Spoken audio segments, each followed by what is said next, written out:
My name is Lisa Nauer, and I, like a typical Gen Z, I'm going to read from my computer. It's an honor and a privilege and a very humbling one to have been asked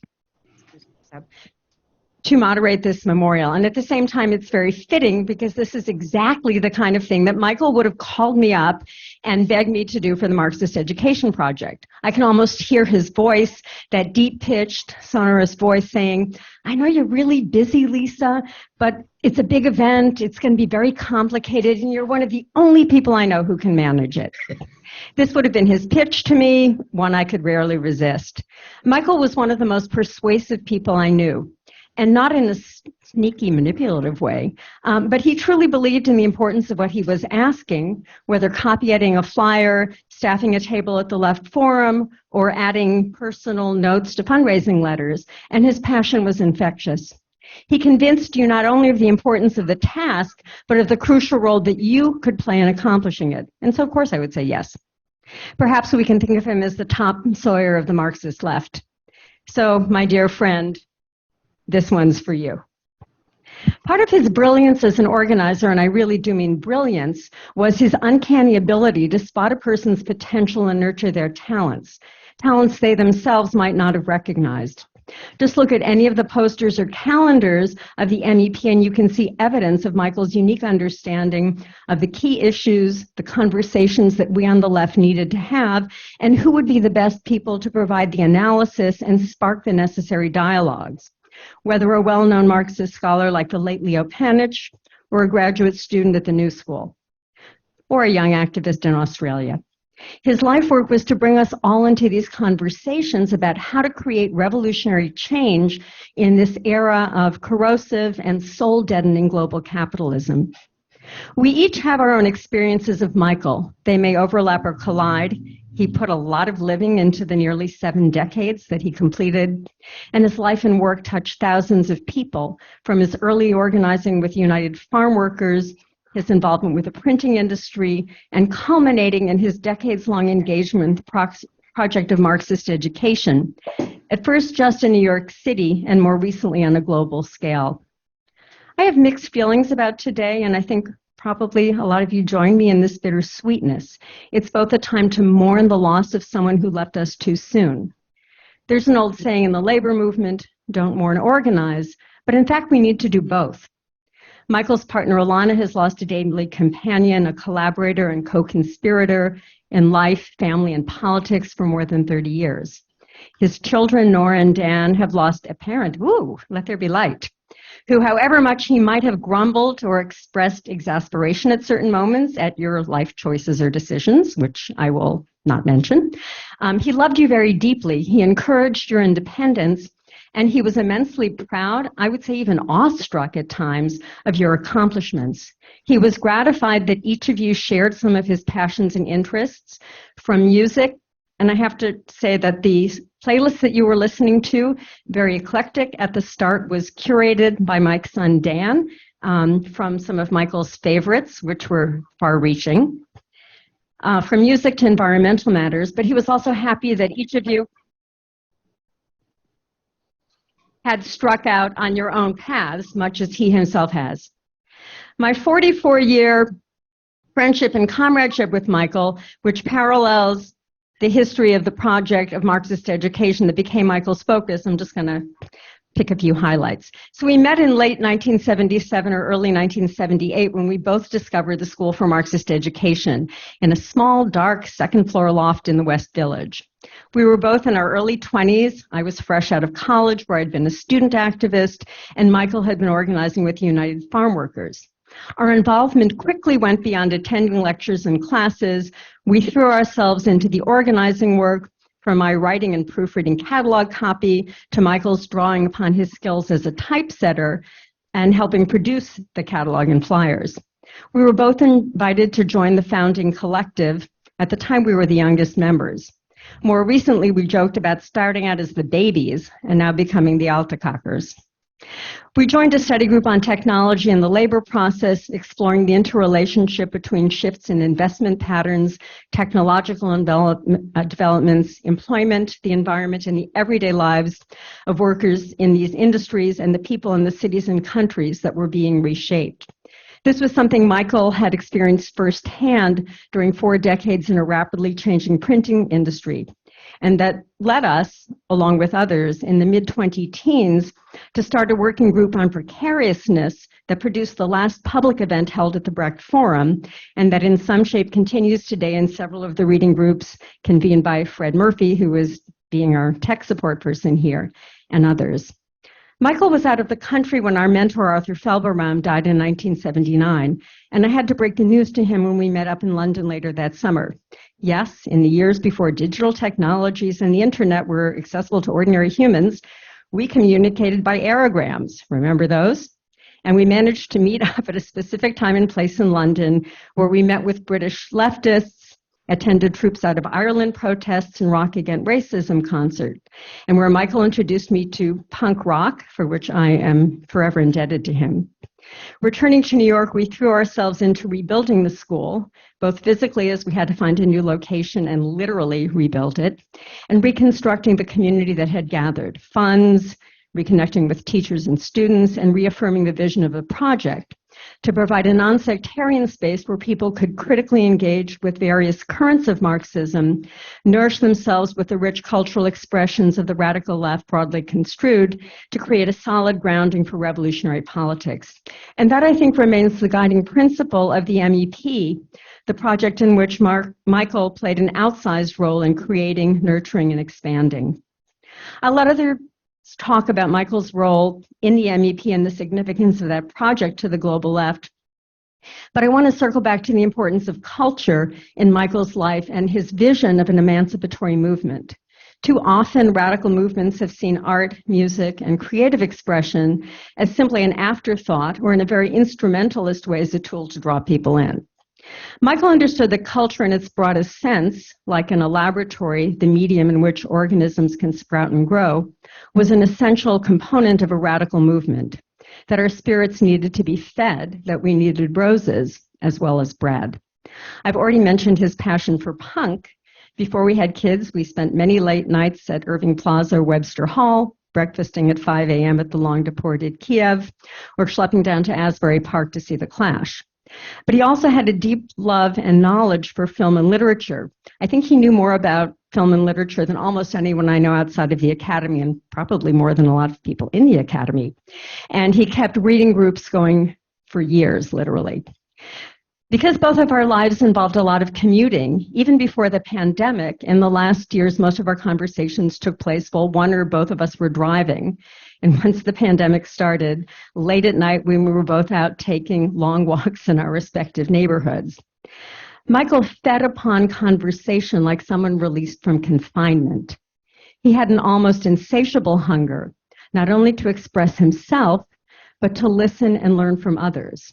He would strike a conversation anywhere with just about anyone, which also made it a little bit difficult to walk around something like the Left Forum with Michael, because he'd be stopping every 20 feet, talking to one person over here, talking to one person over there.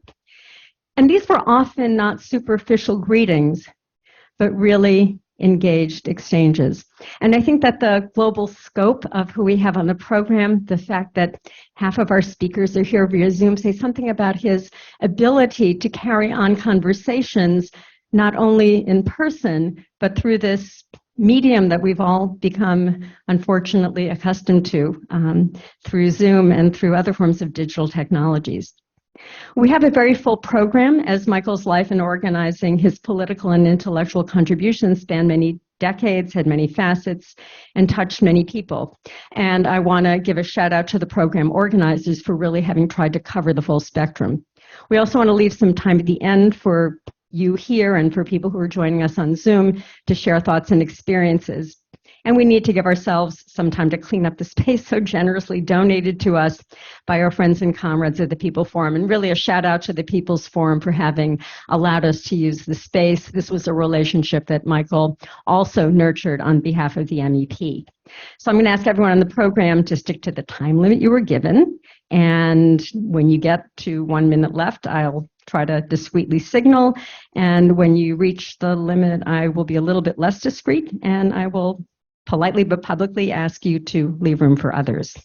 So I want to turn the podium over to Michael's family to say whatever it is that they would like to share with us.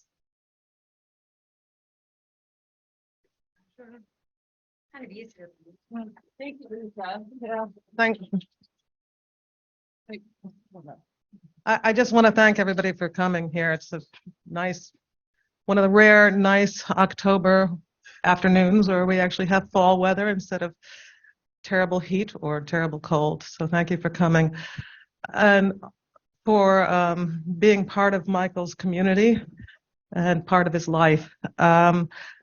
I don't have too much that I want to or can say at the moment. I could say that Michael and I met in 1983 on jury duty. Oh, you were 23 years old. Yeah. And civil court, and I worked at Random House in a low-level job, and Michael was a typesetter on Varick Street. And of course, I was happy to go to jury duty because I was getting my full pay and thought it would be interesting. And Michael just, forgot to ask for an exemption. Classic Michael. So we met on a Monday in the civil court and found out about each other. And I was reading a novel by then an obscure novelist, Walter Tevis, The Queen's Gambit. Maybe everybody's seen that now on the serial. So, and of course, Michael knew who Walter Tevis was. So I guess maybe this is one of these weird literary pickup lines because that's how he approached me. And in fact, our love of our joint love of literature continued forever in our lives. A few things that maybe you don't know about Michael. He begrudgingly and then lovingly accepted many different pets in our house: dogs, cats, fish, a frog that lived for 7 years in our. He was really great at going to garage sales and finding the one object that didn't have monetary value but was piquant and interesting and funny and just delightful, that he could just find that in a table of stuff. He was great at going to the library, particularly for me, and he wouldn't go with anything in mind, and he'd come back with new writers for me to read, and some of whom turned out to be my favorite writers.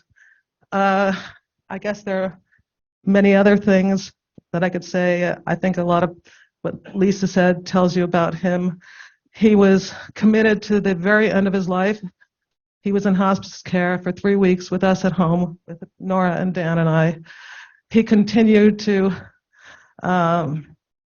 plan projects for the MEP. He did estimates for printing customers. He asked Nora to get him all kinds of things, and she got him whatever he wanted.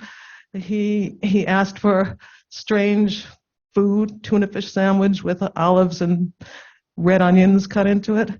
And then, I don't know, I've told this story to some of you before, but at the very end of his life, when he was in that place between life and death, and he was talking a lot, and he turned to Nora and I and said, where am I going?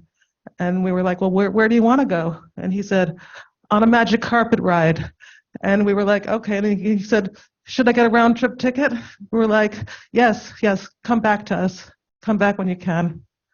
So do you guys want to say anything? Nope. Okay. Thank you. Thank you. Thanks, everybody. And also, I just should say to our comrades, David Worley and Fred, who were unbelievable in their dedication to making this happen today. So thank you both. Thank you.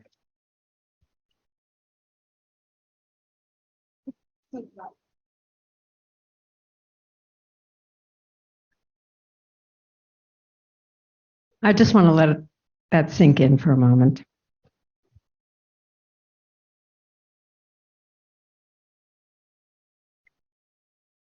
I am thrilled actually to invite our next speaker, Kazembe Balagun, whom I worked with for many years at the Brecht Forum New York Marxist School.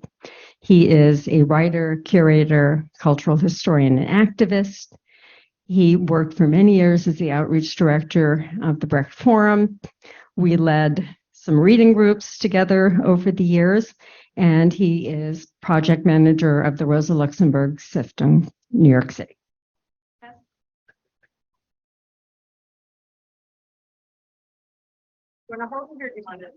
Just hold it. I'm gonna check it out. Thank you.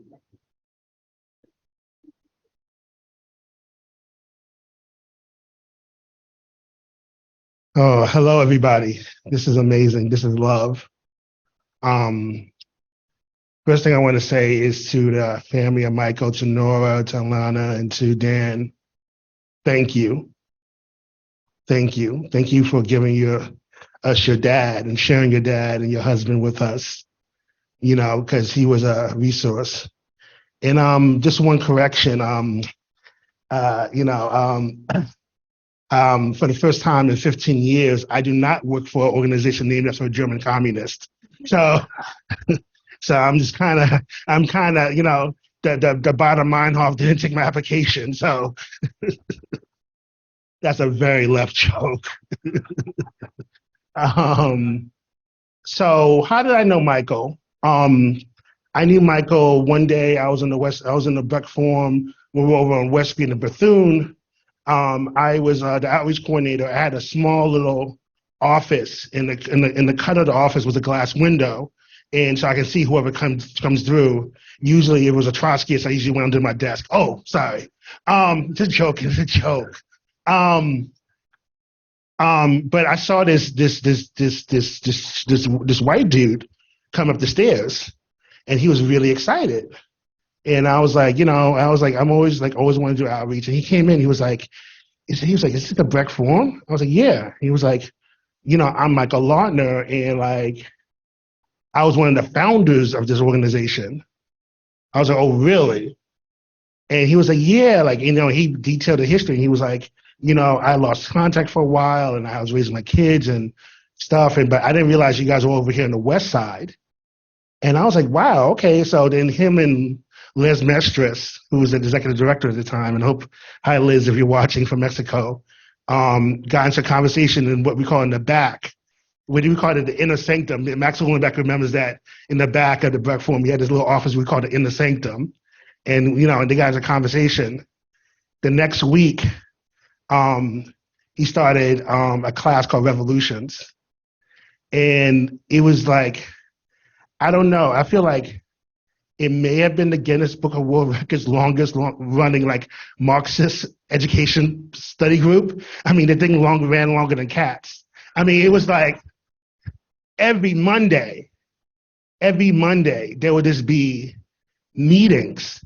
And and 7 o'clock, we knew it was going to start at 7 o'clock, the wine we popped out, Liz would come out of her office, and they would be there until 10, 11 o'clock at night discussing revolution. I think the first one they discussed was the Haitian Revolution, and they went on to the German Revolution and the French Revolution. And there was some revolution I never even heard of, the revolution in, I didn't even know that Hungary even had a revolution.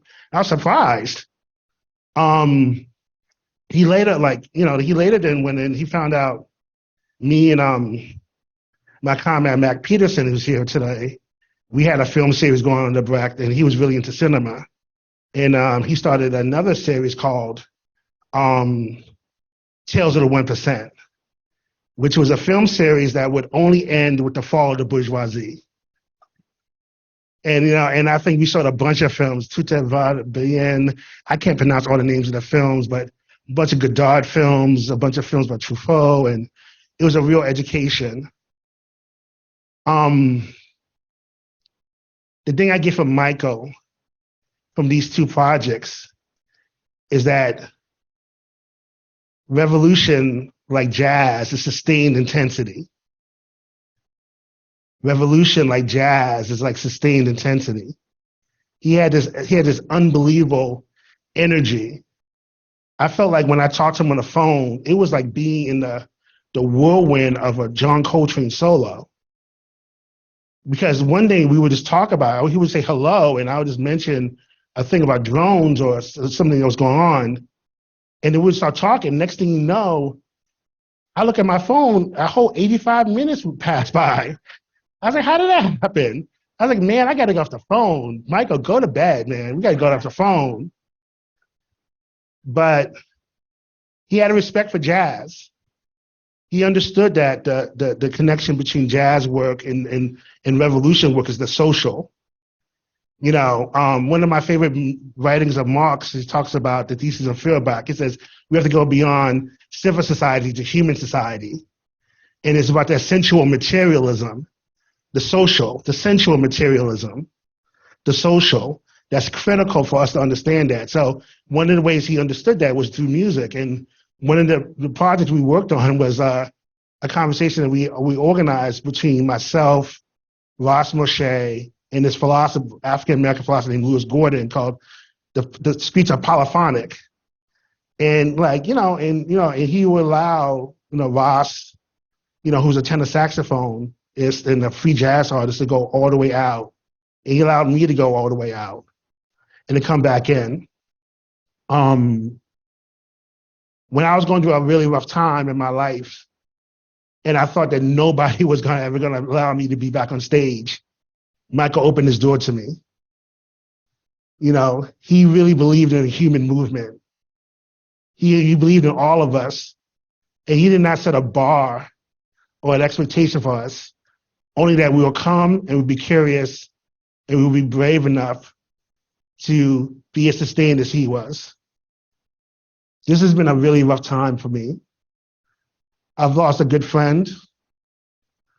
I've lost a mentor. I lost someone I really trusted. But I know that in it all, Michael always came through the brokenness of any situation. And he sustained the work through any type of brokenness. He believed in us. And I'm really grateful. I am unbelievably grateful and full and sustained that he was in my life and that he's in our lives. And there's something that, like the kids say, you can't unsee it. You can't unhear it. He was here, he did his thing. And we walk with that. And we walk with that legacy. I just want to say thank you to everybody. And thank you to Michael. I love you, Michael.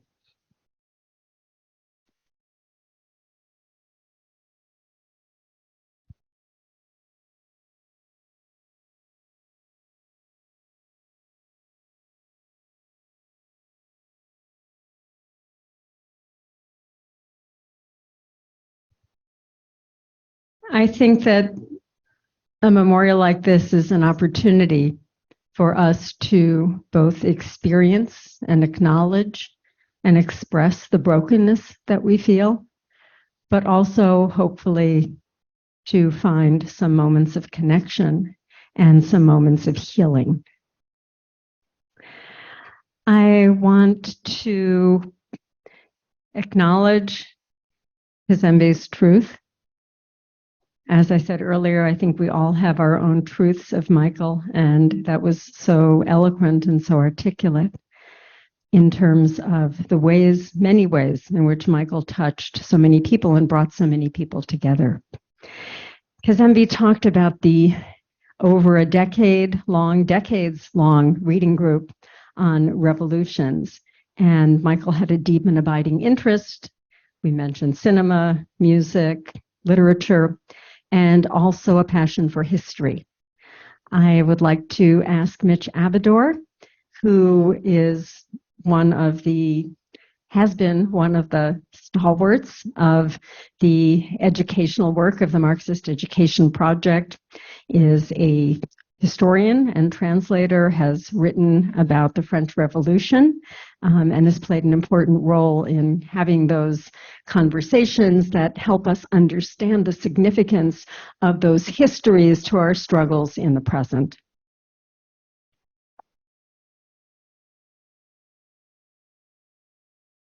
You want to just hold it? You want to just hold it? Or do you want me to? No, I can do it. I should do it.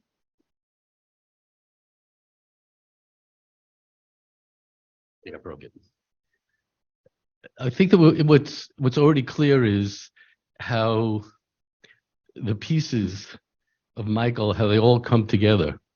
Because as just a couple of things we've heard said about Michael have taken away some of what I was going to say, but you know what? You can never say enough good things about Michael, so let's do it. So actually, though, when I think of Michael, who was my good friend for probably 12 or 13 years, I think of the worst person in the world. And the worst person in the world because the last film that I recommended to Michael was the Norwegian film, The Worst Person in the World. It was sometime in mid-July.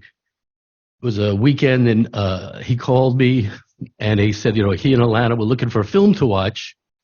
And I said, The Worst Person in the World, the great Norwegian film by Joachim Trier. I told him how my wife and I were going to Norway using the film as our tour map, that we'd noted down all the locations in the film, and that's where we were going. But I warned him, the film also revolves around one of the characters dying of cancer. But somehow I knew that Michael wasn't going to be somebody who was going to be put off from watching a great film because it might hit too close to home. And he watched it, and I wasn't going to bother him about it. But the next day he called, and people talked about his love for Michael's love for film. And he was in really bad shape at the time, because this was already mid-July. And his observations on the film, his critique of the film, the stuff that he picked up on, the questions that he asked, were absolutely astounding, not just for somebody who was dying of cancer, which he knew he was, but for, any intelligent movie viewer, and that he was able, through it all, to maintain, that core of himself is really something, truly astounding. Now, of course, the irony of the title in, having Michael's, it turned out, I guess, to be his last film, because when I called to recommend other films, he said we couldn't watch anymore. So if the last film that somebody as good as Michael saw was the worst person in the world, it just shows how ironic the universe can be. But how I became friends with Michael, because Michael, I had Richard Greenman had invited me to come to his Sturge class, and so I knew Michael there, and John Dudley and some other people that I became friends with. And one day, Richard asked me to speak. And for those who don't know me, to put it mildly, a dissident on the left. To put it extremely mildly, I'm a dissident on the left. And as so often happens, there were people at one of the classes who were very unhappy with what I had to say. And it got real ugly. But, for me, it's down off a duck. What you get from sectarians is what you expect from sectarians. Oh, I too could get in digs. So, and I left it. But the next day I got a phone call from Michael, and he called to apologize. Now, Michael wasn't involved in it. I felt in no way responsible for anything. But Michael just couldn't leave it that way. He felt so bad for what I had gone through that he called me the next day to apologize. And so, a friendship was born. Now, our conversations weren't because of my politics. We weren't going to discuss politics exclusively, although he knew that given who I am, it was safe for him to express his discontent with many on the left. He was unhappy with people who were schnorrers, who came to events at the NBP and said they couldn't afford to pay. And he was, sometimes he was unhappy about the turnout. And he was jealous of other institutions. I mean, Michael, didn't hide his opinion. He was kind of jealous of this place, in fact. So it's really touching that this is here. But he also was somebody who just believed in getting stuff done. And I actually have to back up, because for those of us, those who were around when the Brecht Forum closed, they'll remember there were all these stormy meetings where everybody was like carrying on, reading contracts to see what was done wrong. But Michael just said, the hell with it. And so if we're all here, it really is not just for Michael, but because of Michael, and because he, when everybody else was bitching and moaning and fetching, Michael went ahead and he didn't mourn for the Brecht Forum, he organized. And I think, that's something that everybody needs to remember. But, we also, and Michael also, though, up to the very end, we've already heard it, was still making plans. He tried to organize an event with me that'll now be done next week. But also he wanted, and this is a brilliant idea, was put together a book of the presentations at MEP that he asked if I would be one of the people who would participate in it. And it's a great idea, and somebody, be a huge job, should really carry it on. But, he knew, he was saying anyway, that he had, 2 years to go. And he didn't. He only had a couple of months. And he never said to me, I didn't live to see the end of capitalism.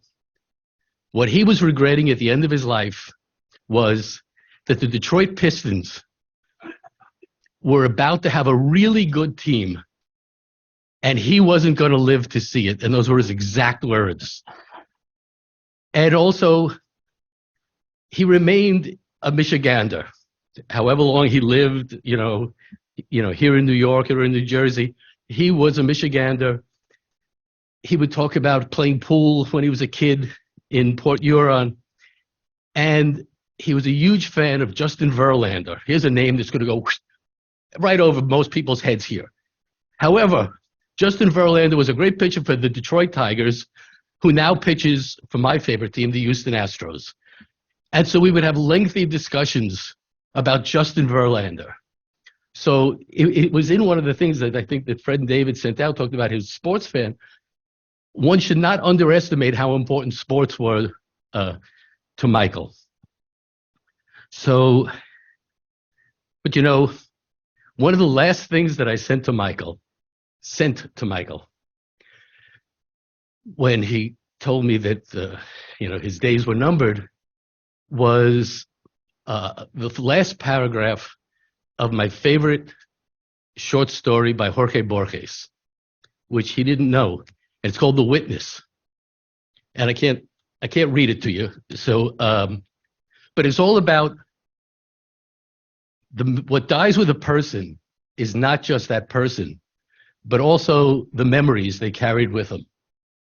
That somewhere, at some time, was the last person who spoke Old Norse died.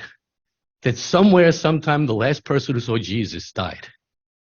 And also somewhere, sometime, somebody who saw the smile of a given woman died. And so, Michael is gone. And, I'm sure that not a single one of us is ever going to delete his number from our phones.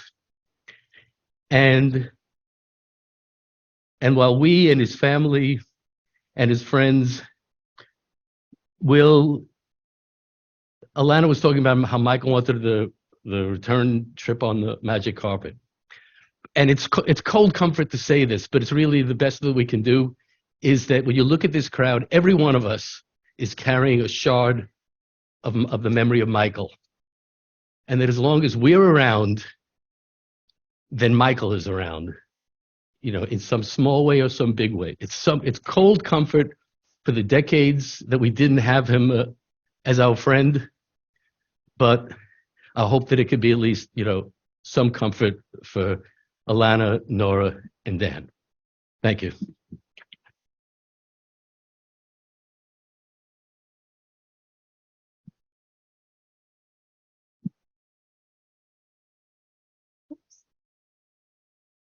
I think that, in a way, dovetailing what Mitch just said, that, Michael was an encyclopedia, and each of us carries some of the entries in that encyclopedia with us.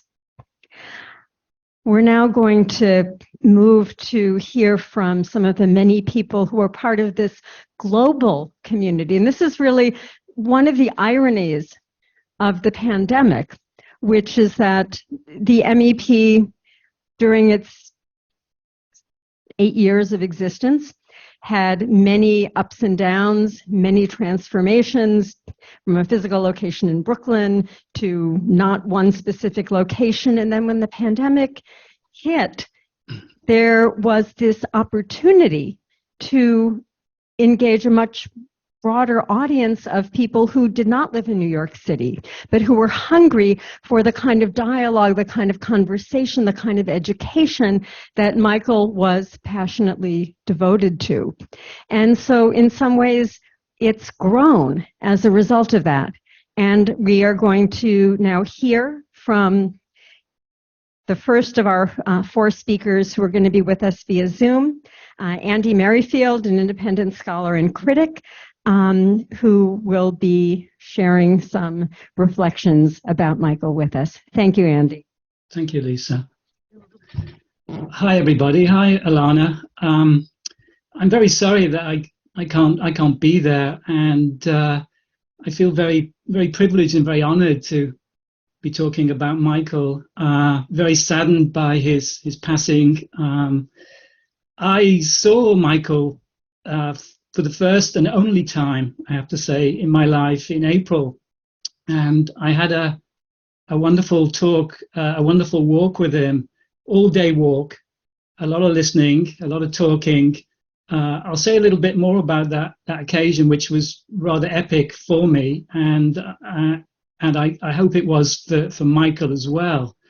We got to know each other initially, I'd say about 3 years ago, when I received this email out of the blue, an email from Michael just saying that he'd been reading a few of my things that I'd written in Monthly Review, and he just wondered whether I was interested in talking at the MEP.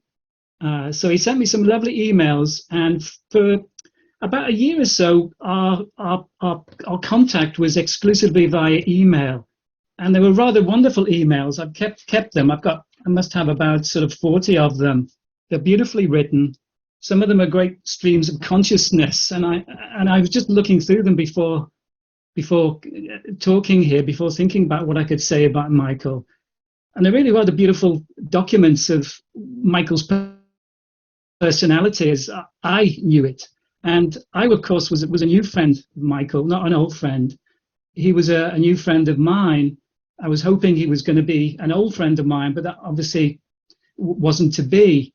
But it was very clear that here was a man who was open and generous. His emails were incredibly open, almost exposing kind of his own vulnerabilities to me. Somebody he didn't know initially, but thought through what he'd read of me that I was somebody who was on his wavelength, who could communicate with him and who could befriend him and would be interested in talking at the MEP. And it was absolutely right. Some of the earliest emails, I remember probably the first conversation I had with him was actually about pool. It was interesting that Mitchell mentioned it, because he told me that in Port Huron there were 4 pool tables, and he used to like to shoot pool. And I mentioned to him that, yes, when I lived in Baltimore, I used to love to shoot pool too in Southeast Baltimore. So we ended up having this exchange about Minnesota Fats and the Hustler in that wonderful movie, and whether Jackie Gleason actually was playing his own shots or not. So straight away we had this wonderful dialogue around other things other than perhaps one would be sort of typically expect somebody like Michael to have. So this went on for quite some time, having this conversation. And then, of course, I did some of the events at the MEP. And Michael was just so wonderful as a host, so curious and interested in hearing what I had to say. And if anybody ever looks at some of these videos that are on the website, you'll see that he's not a man, when he introduces people, who wants to hog the limelight. He's absolutely dedicated to giving the floor to somebody else. He says few words. He really wants to hear what you have to say. So I did about four or five events at the MEP, and then we arranged, after all the lockdowns and COVID seemed to have sort of passed somewhat, to meet up in New York, and this was last April. So we had a meeting scheduled to meet up in the morning at 11 o'clock, and Michael said to me that he really wanted to meet me at the Irish Memorial, the Irish Hunger Memorial in Battery Park City.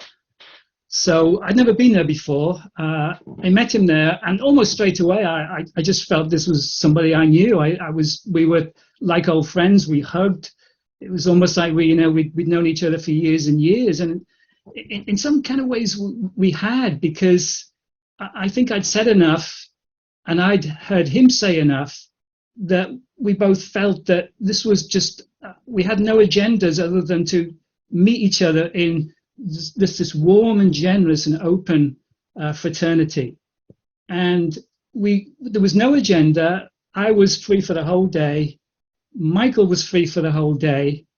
And it was just wonderful to hear his mind wander, hear his mind talk about his favorite writers. A writer that I had no idea he was very fond of was Beryl Bainbridge. And he was very keen on, he said, I wish I'd brought the glass bottle factory outing book. He said, there's a short story you should read, and he later gave me the link for this short story. He was very thrilled about the idea that I was going to talk about James Joyce. One of the reasons for our meeting was to think about how I could talk around James Joyce at the MEP in June, somewhere more or less around Bloomsday, which would be June the 16th. So that was all scheduled, and he was very keen on my doing that. He was very keen on orchestrating a Thomas Pynchon reading group. He wanted to read Against the Day. He was very keen on that. That was going to be an important project for him.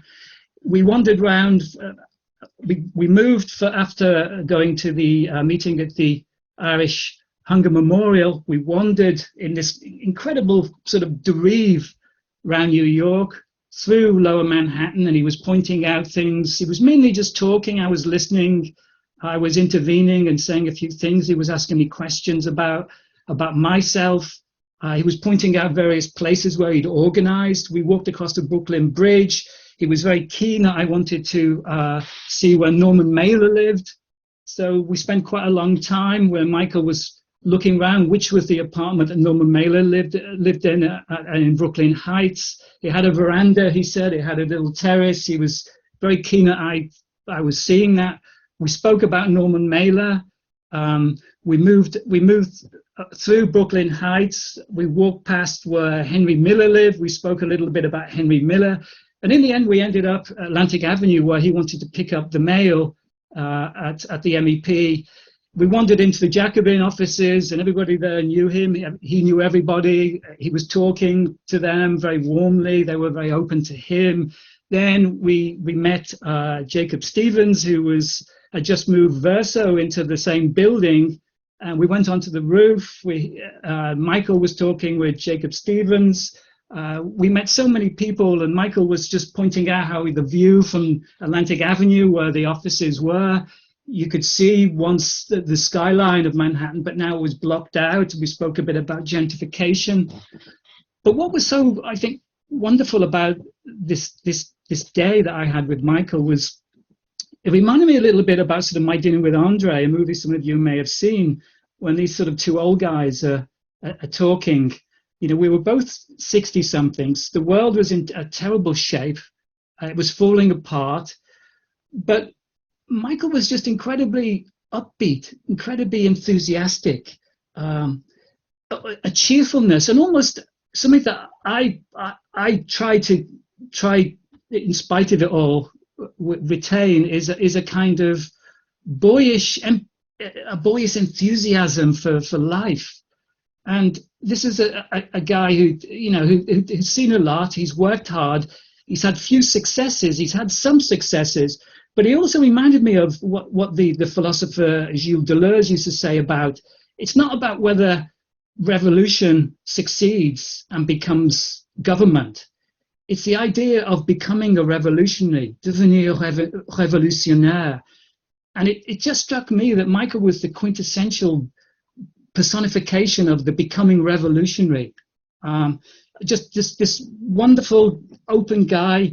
He said to me that innate curiosity is what is vital for forming what he called a left of consequence.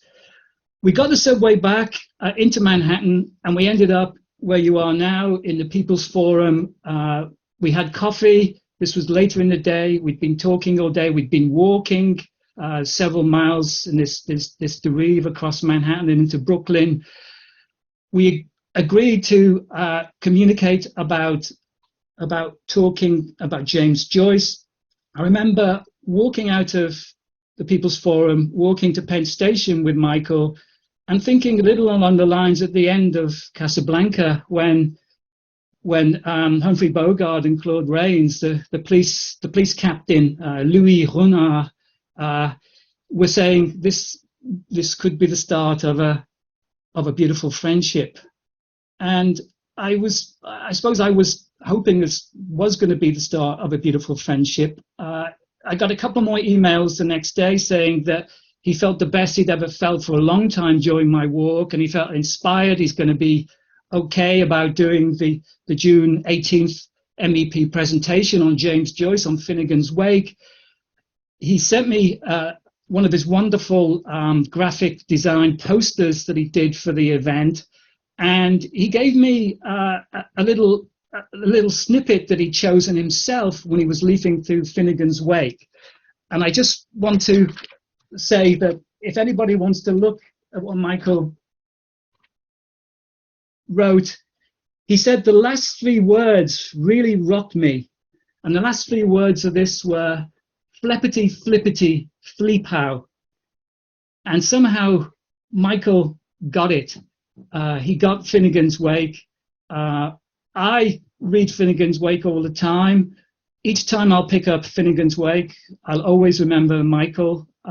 He was somebody I met once, and I will not forget, and I feel very honored and privileged that he entered my life all very briefly. Thank you very much.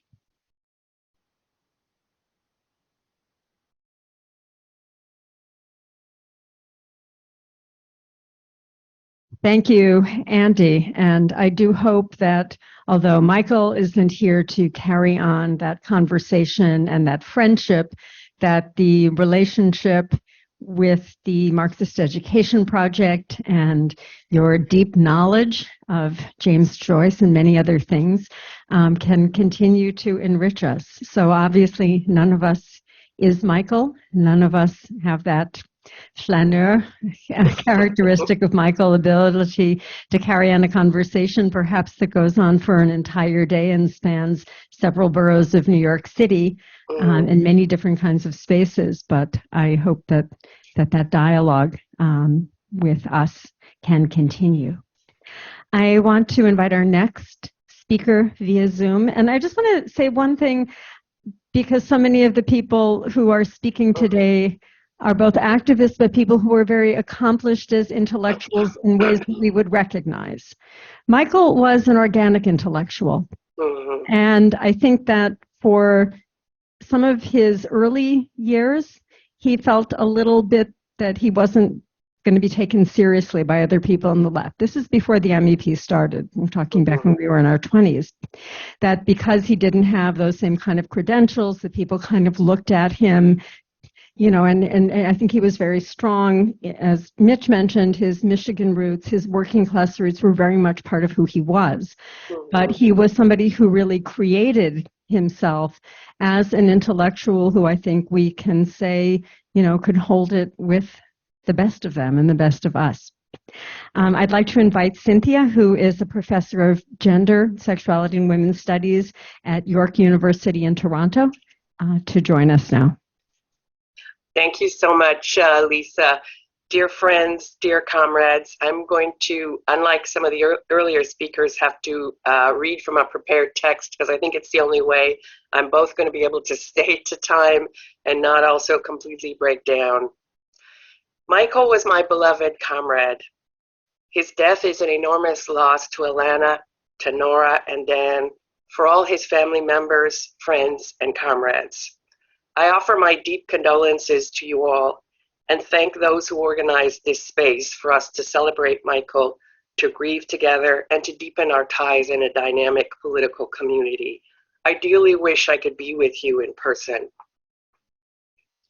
I first met Michael early in the pandemic after having learned about the Marxist Education Project through a Left Forum mailing.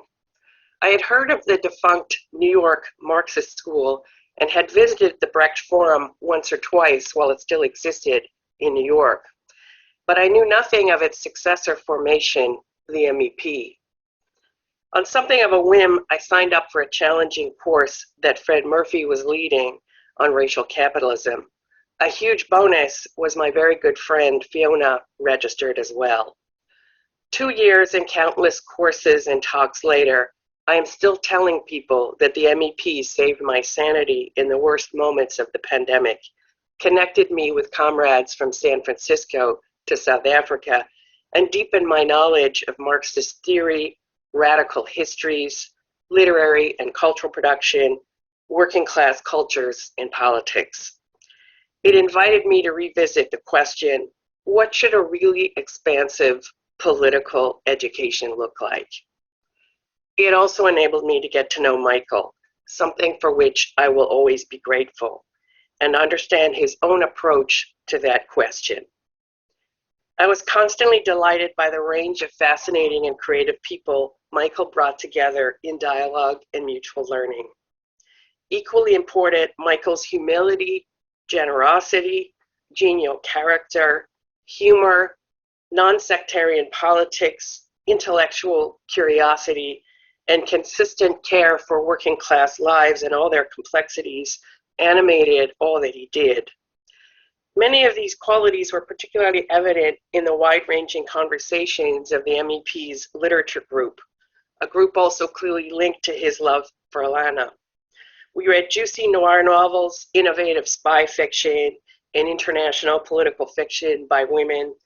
And then there was the series on war that, as it turned out, began the very day Russia invaded Ukraine. That session, by the way, corrected a huge gap in my own political education, which is that I knew of him, but I had never read Victor Serge, and Michael's enthusiasm for Serge and all the scholars of Serge really was a profound moment in my own learning. The MEP has no equivalent in Toronto, the city in which I have long lived, worked, and organized. Many years ago, we had the Marxist Institute in Toronto, a project that has a somewhat similar genealogy as the Marxist Education Project. It would be interesting to do a comparative social history of these two projects and their political trajectories, to consider how they each conceptualized the central role of political education, how best to connect radical education to critical social struggles of our time, how to understand histories from below, and how to make education a pillar of radical and bottom-up movement building and working class political activity. The ongoing survival of the MEP is itself also a cause for celebration, given how hard it is financially, politically, intergenerationally to sustain vigorous left institutions. Many of us are run ragged by the demands of long working hours, long commutes, and demanding social reproductive labor in difficult conditions. I will always be grateful for the incredible amount of work Michael put into not just programming, but also the infrastructural work, the emails, the fundraising, the relationship building, the cat herding, work often not recognized and rarely celebrated. It is often incredibly time-consuming and done at a significant cost to leisure time and time with loved ones. but it is the indispensable infrastructure of so much of what we do as radical organizers and educators. And I thank all of those at MEP doing that work, including those carrying on the literature group. One day last May, I got a brief email from Michael asking if we could set up a time to talk. In the Zoom, he disclosed his diagnosis. He also told me he had no regrets. I will also always be grateful for that long conversation, the last I had with him. Right after, I really wanted to drive to the US with Fiona to visit him and Alana in person, but of course it was not safe because of the pandemic. And, sorry, just give me a moment here. And something I did not tell Michael was that my long-term dear friend, Mary Jo Nadeau, had died of a rare cancer at 55, 10 months into the pandemic. While I am sad that I never met Michael in person, never was able to roam the streets of New York City with him and learn about his favorite places and projects, as he had once talked about with Fiona and me, and which Andy just described so beautifully.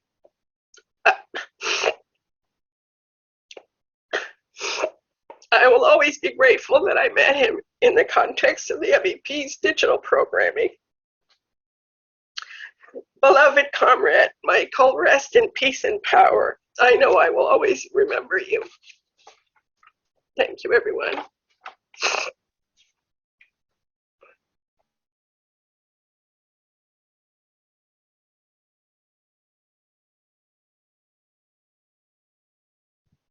Thank you so much, Cynthia. And I think that this really speaks to the multiplicity of contexts, of work, of engagements that Michael sustained throughout many, many years.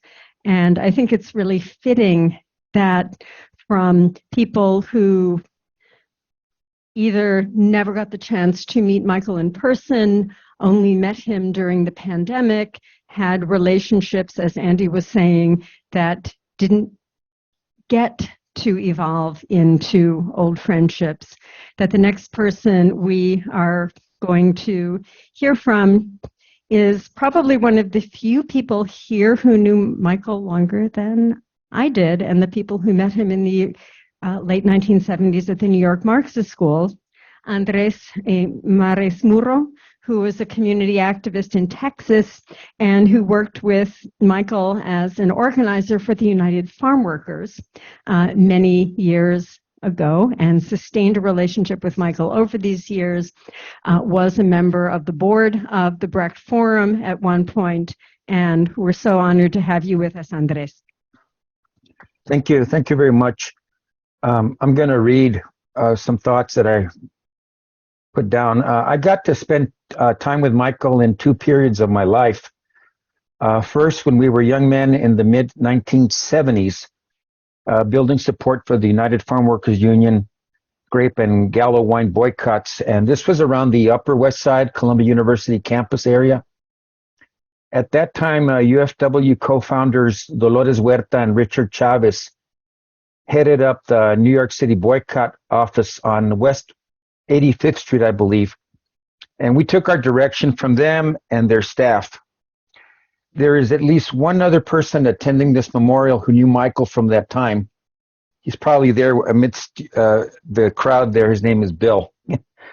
An activity that we were put in charge of as organizers was to gather volunteers for picket lines in front of supermarkets and liquor stores that weren't honoring the boycott.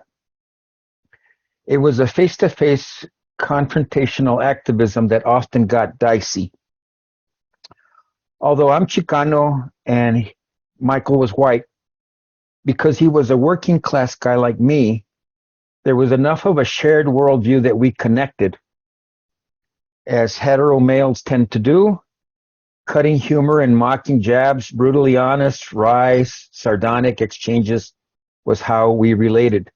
There was always brotherly love and affection behind that rapport.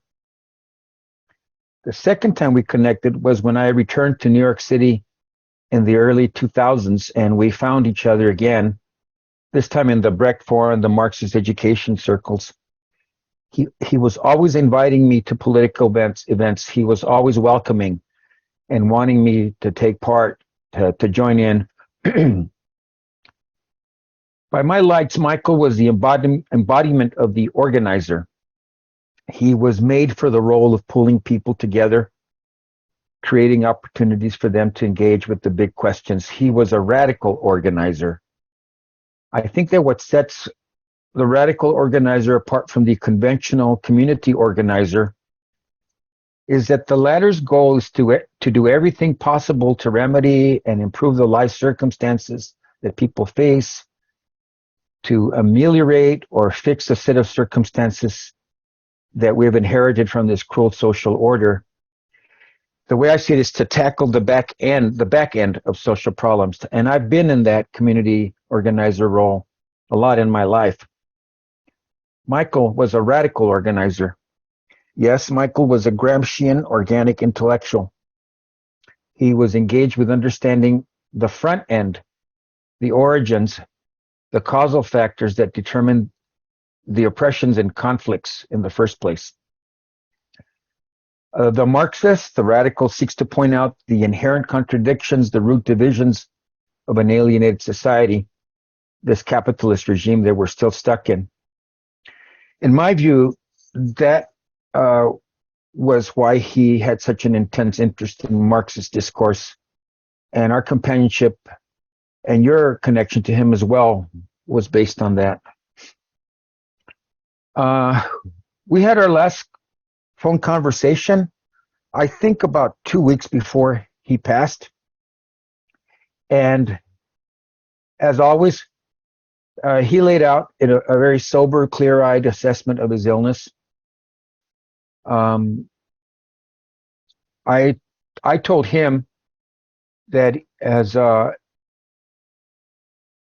former Catholic, but now as an atheist, even as an atheist, I nonetheless believed in miracles, and that I expected to speak to him in person again after his recovery. He heard me out, and I think I like to believe that he left that call feeling hopeful and optimistic about his chances, and that's what I want to hang on to. Thank you for organizing this. Thank you for giving me an opportunity to remember Michael.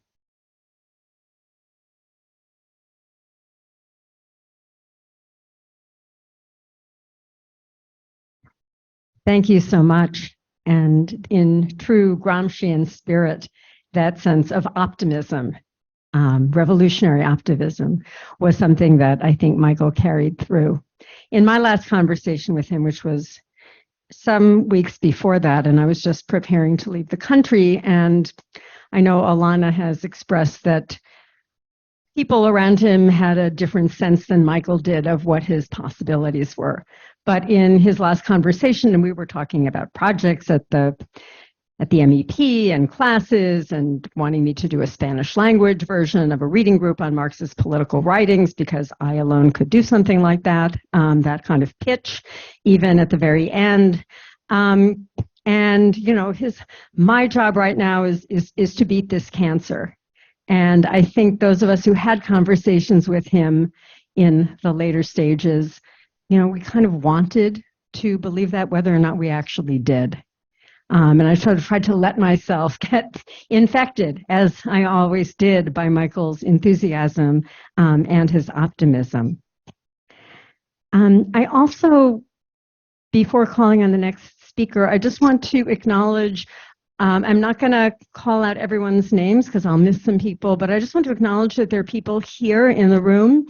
All of you who are part of Michael's community include people like Bill Hartung and Andres, who knew Michael from his early organizing days with UFW. So many of us who knew Michael from the various incarnations of the Marxist education work, people here who were members of the Marxist Education Collective, the kind of OGs of the MEP, from people who spoke, taught, were on the board of the Brecht Forum in New York Marxist School, people who have been students, teachers, fellow travelers, and co-conspirators. So I just want to acknowledge the breadth and the riches that we have with us, both in the room and how many people are with us on Zoom? 48 people who are joining us on Zoom, including speakers and others who are attending this. The next person who is going to share some reflections is Martin Lee, Michael's brother-in-law, Alana's brother, who was the co-founder of FAIR, a very critical group in really helping deconstruct many years before we all started to talk about fake news. Really helping develop a critical reading of the media and helping us understand some of this, and also is director of Project CBD. Thanks. I hope everybody can hear me okay. I'm based in Northern California in a very rural environment, and we don't have a good Wi-Fi connection. So I hope I'm coming through, and that's the reason why I'm wearing this headphones and the microphone. Michael and I actually crossed paths in 1975. At the time, I think he was already working as an organizer with the United Farm Workers. And the occasion was a 3-day conference that I was involved as an organizer at the University of Michigan in Ann Arbor. It was the 10th anniversary we marked of a very important Vietnam teach-ins that occurred at the University of Michigan in 1965, a pivotal event in terms of the anti-war movement in the United States. And the conference in 1975, I considered it a great success in that it was well attended, and we were also denounced in the congressional record by a Republican congressman from Georgia who was also a member of the John Birch Society. While we crossed paths at that event, I didn't really get to know Michael until many years later when he married my sister. And I was delighted in meeting him and getting to know him, that here was another non-sectarian leftist joining the family. That was very comforting to me. And very quickly we learned that we both had friends in Italy who were activists on the left in Italy. Including some mutual friends. So from that point on, I would always call Michael Michele, and he would call me Martino. And that's for the rest of his life, it was like that. We had a very warm relationship. I cannot recall at any time since I've known Michael that we had tensions between us or abrasions. It was just a very warm, supportive, loving relationship. And as we know, or we all know, Michael was a very talented graphics designer, but he was also very generous with his talents. And anyone associated with his political work in New York knows that so many of the posters and the flyers and the whatever was announcing the events had been crafted by Michael. Well, he did that the same for several groups that I had worked with over the years, nonprofits, including the Institute for Social Justice, including FAIR, Fairness and Accuracy in Media, and the current work that I'm doing with Project CBD. Michael was always willing to lend a hand to design a brochure, to create a poster, and without ever expecting compensation. And it was he was very generous in that regard and very giving. And he was a very thoughtful person. I'll share just one memory recently that I think embodies Michael. There was a period when he learned there was something going on wrong with him in terms of his what would soon be diagnosed as cancer. But he already knew there was something going on.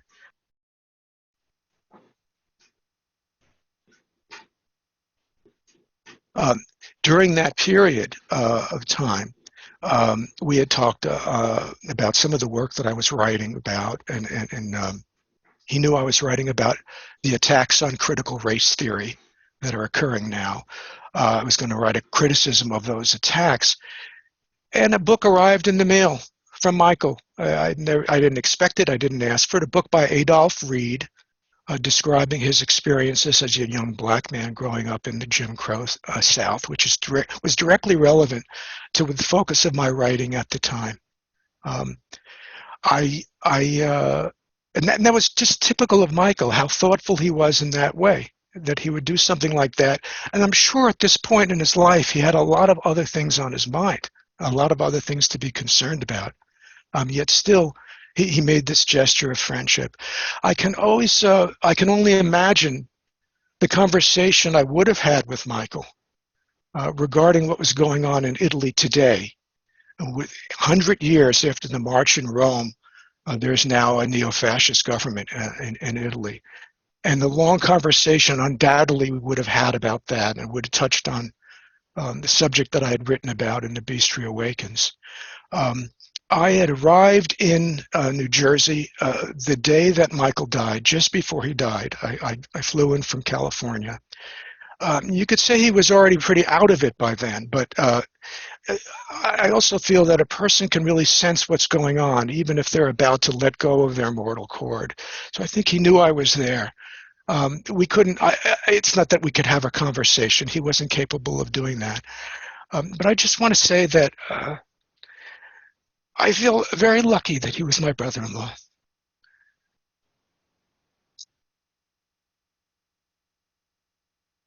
And I appreciate McKinley. Thank you. Thank you very much, Martin. And I think that that sense of generosity, of spirit, of time, of energy, of ideas is something that is really one of the currents that runs through and connects so much of what people have said. I'd like to, now we're going to go back to in person, Daniel Hort, who is a longtime friend of Michael's and colleague, somebody who also experienced firsthand many of the vicissitudes of the printing industry, which used to occupy a lot of physical space in Lower Manhattan. Daniel, sorry. Or do you want to hold? No, it's right here. Okay, thank you.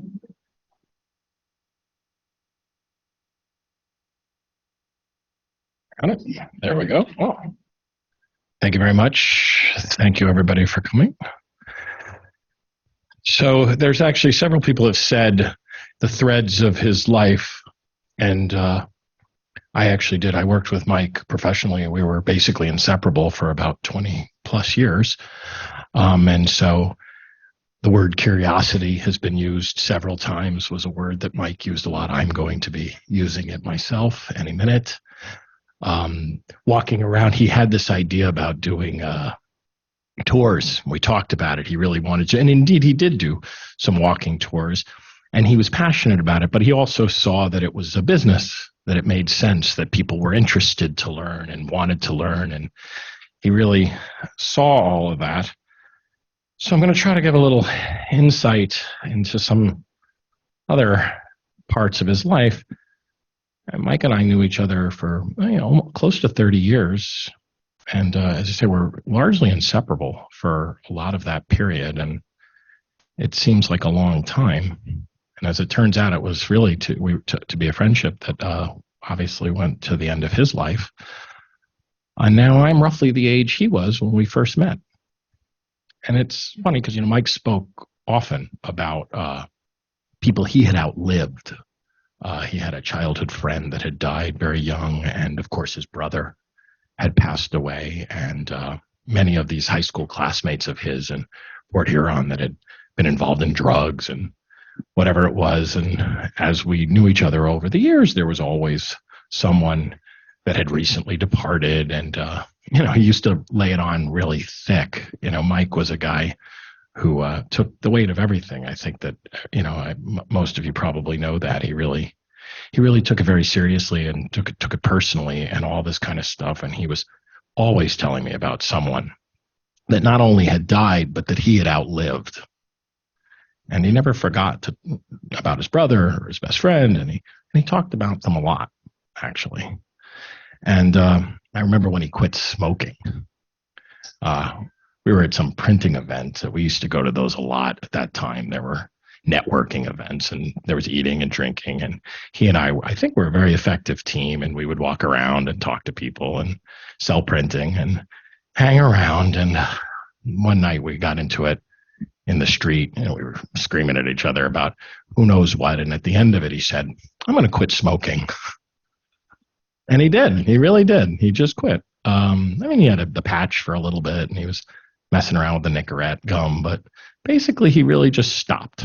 And I thought it was really impressive. It's one of the, it was a real tribute to his will. He'd been smoking for probably almost 40 years at that point. And he just stopped. He just stopped.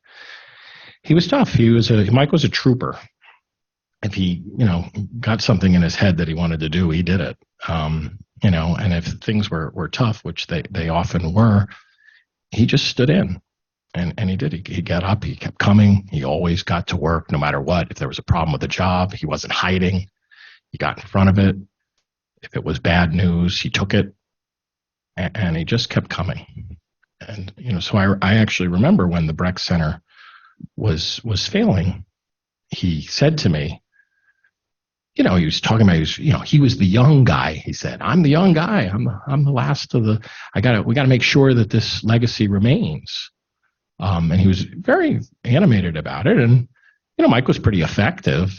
So he did. He went out and did it. And many people have spoken about that. So I won't get into it too deeply, other than to say that he felt it was urgently important that the legacy that had been built over time and the momentum that had sort of ebbed and flowed through all of that shouldn't be lost, and that he felt that it was, if nobody else was going to do it, he was going to do it, that it was his responsibility to do it.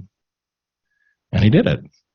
And I think it's an incredible tribute to see all these people here, I have to say, as someone who sat there and sort of watched it on the side and drove around with him and carried boxes and helped him do, especially at those early stages, to see the accomplishments and what we've got here is really exciting. And I very much hope that it'll continue. And I'll do anything I can to help with that. Mike was one of the best salespeople that I ever worked with, ever. He came to work for me. He'd already had a very long career as a typesetter and a color specialist. It was real old school print stuff. And at heart, as somebody had sort of mentioned it, Mike was a typesetter at heart, and he was an expert on fonts. He really was. And, it made sense. It was sort of, for him, it was words, right? It was words. It was this noble words, and he really knew fonts. He could identify them. It was really, and it was a lost art even then, but he could do it. And when he came to us, printing had already fallen off, and it was on the way out, which he and I talked about all the time. Was a massive, constant source of our discussion, was the demise of printing and what it meant and what we were going to do and all this kind of stuff. But he'd had issues with his partners at Atlantis, and ultimately it was the industry that he knew. And that was a story that I was very familiar with, having had my own issues with partners, and also not quite sure that I knew much about anything else. But in Mike's case, he hadn't really sold before. He'd run a company, typeset, but he never really sold. But he was quite sure that he could, and he did. It took a little more than a year, maybe. But he had been working with my brother, and they hadn't quite clicked. And so he and I started to work together, and we immediately worked out a game plan, and he executed very succinctly all these things. And then we were at dinner one time, my brother and I, with another salesperson, and my brother asked the guy, what he thought about Mike, and he said, "Great guy, never going to sell." So I was actually sort of annoyed because it just seemed so silly, and they didn't, it was just sort of flippant talk by people who didn't know. And so I said, no. I said, Mike is going to sell. He's about to close on Jazz at Lincoln Center. And when he does, he's going to build off of that. He's going to get all over Lincoln Center, and he's going to have a great career as a print salesperson. I guarantee it. And that's pretty much what happened.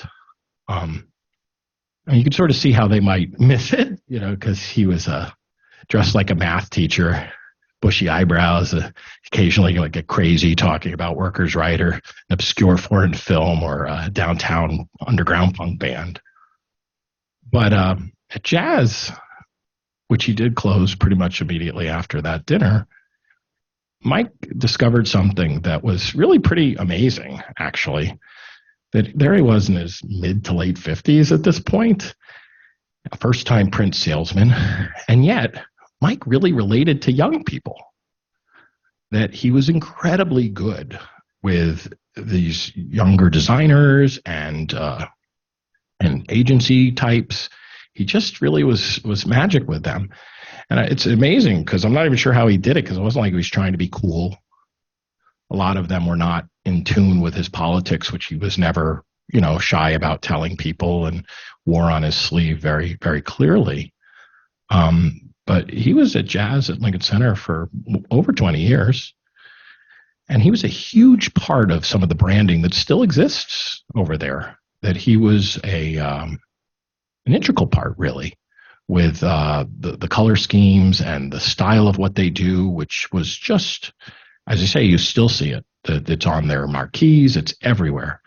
And Mike was absolutely a part of that in a real way, not just a sidebar guy. He was a trusted advisor to the team there. As those teams would go on to bigger and better, new teams would come in. He would go with the people that left. He would stay with the people that were there.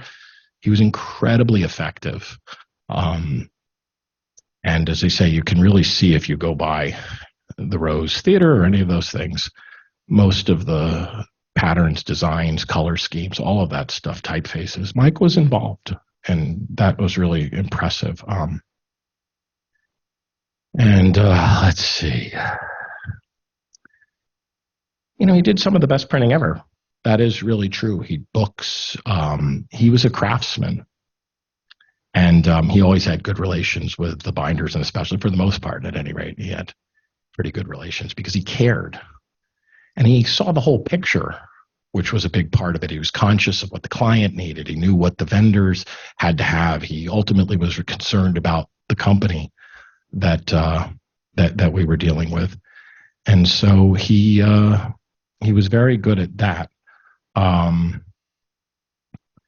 getting the signal here, so let me move quickly through some of this stuff and see what else I can tell you about Mike.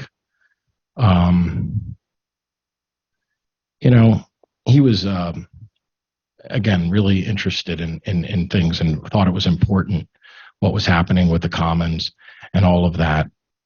And he always wanted to have me involved with things, which I thought was interesting because I do comic books and fashion, and we own anticapitalist.com because we were going to do a fanzine. But he was always very critical of the self-aggrandizing types, people who might talk over you. And at heart, Mike was a lover of people, that he really enjoyed the things that people like, as people talked about art, literature, film, music. He was very critical of people who lacked the curiosity and were disinterested in the world. And, it's funny, I know something about him that may not seem right. Mike was actually a very light guy. He was sort of a happy, fun guy. And even though sometimes it seemed like he was negative or was talking about something that was sad, the truth is he was just telling the truth. And if you see something, say something. And Mike used to do that. He had a very tough draw in his life. And, he saw a world at large that, he had tremendous empathy for others. And he wanted to solve the issues and at least help people understand it if he could. And I think that was maybe the most important thing fundamentally about him, was that he really wanted to not just make the world better, but also make sure that people felt heard and know what their needs were and help them be revealed, which was really a skill. And a lot of Mike really loved you. That's true. And he talked about that a lot. He felt a lot of responsibility and guilt, and he really wanted to make it right. He really did. And Nora and Dan, you guys were everything to him. And he talked about that all the time. And he was really proud of you and took enormous joy in your accomplishments. And so do I. And, he just loved you guys. And when he got sick, one of the things that was interesting was there was almost a sense of relief or pleasure that you guys would spend time together, that he talked about that quite a bit, which I thought was really very, very nice. And so anyway, I've actually buried a lot of people this last couple of months. So it's closing of a chapter for me. But I've lost really a great, great friend, and one that I will now refer to for the rest of my life as I move forward. And I'll just leave you with this about Mike. You know, Mike and I shared both our fair share of crushing failures and injustices that were put upon us, and we both complained about it all the time. But we never gave up, you know? And I learned that from Mike. And whenever I have to pick myself up and troop through something, I do. I think of him. He was my hero in that regard. He really was. He was standing up. He was standing in, no matter how hard or unfair or even unpleasant it was. He was facing it, and he made the best of it and tried to make it better. And so that's how I'm going to try to live my life now. And it's in no small part and due to my good friend. And if we all do that, then I think we will honor his spirit, and maybe we can change the world.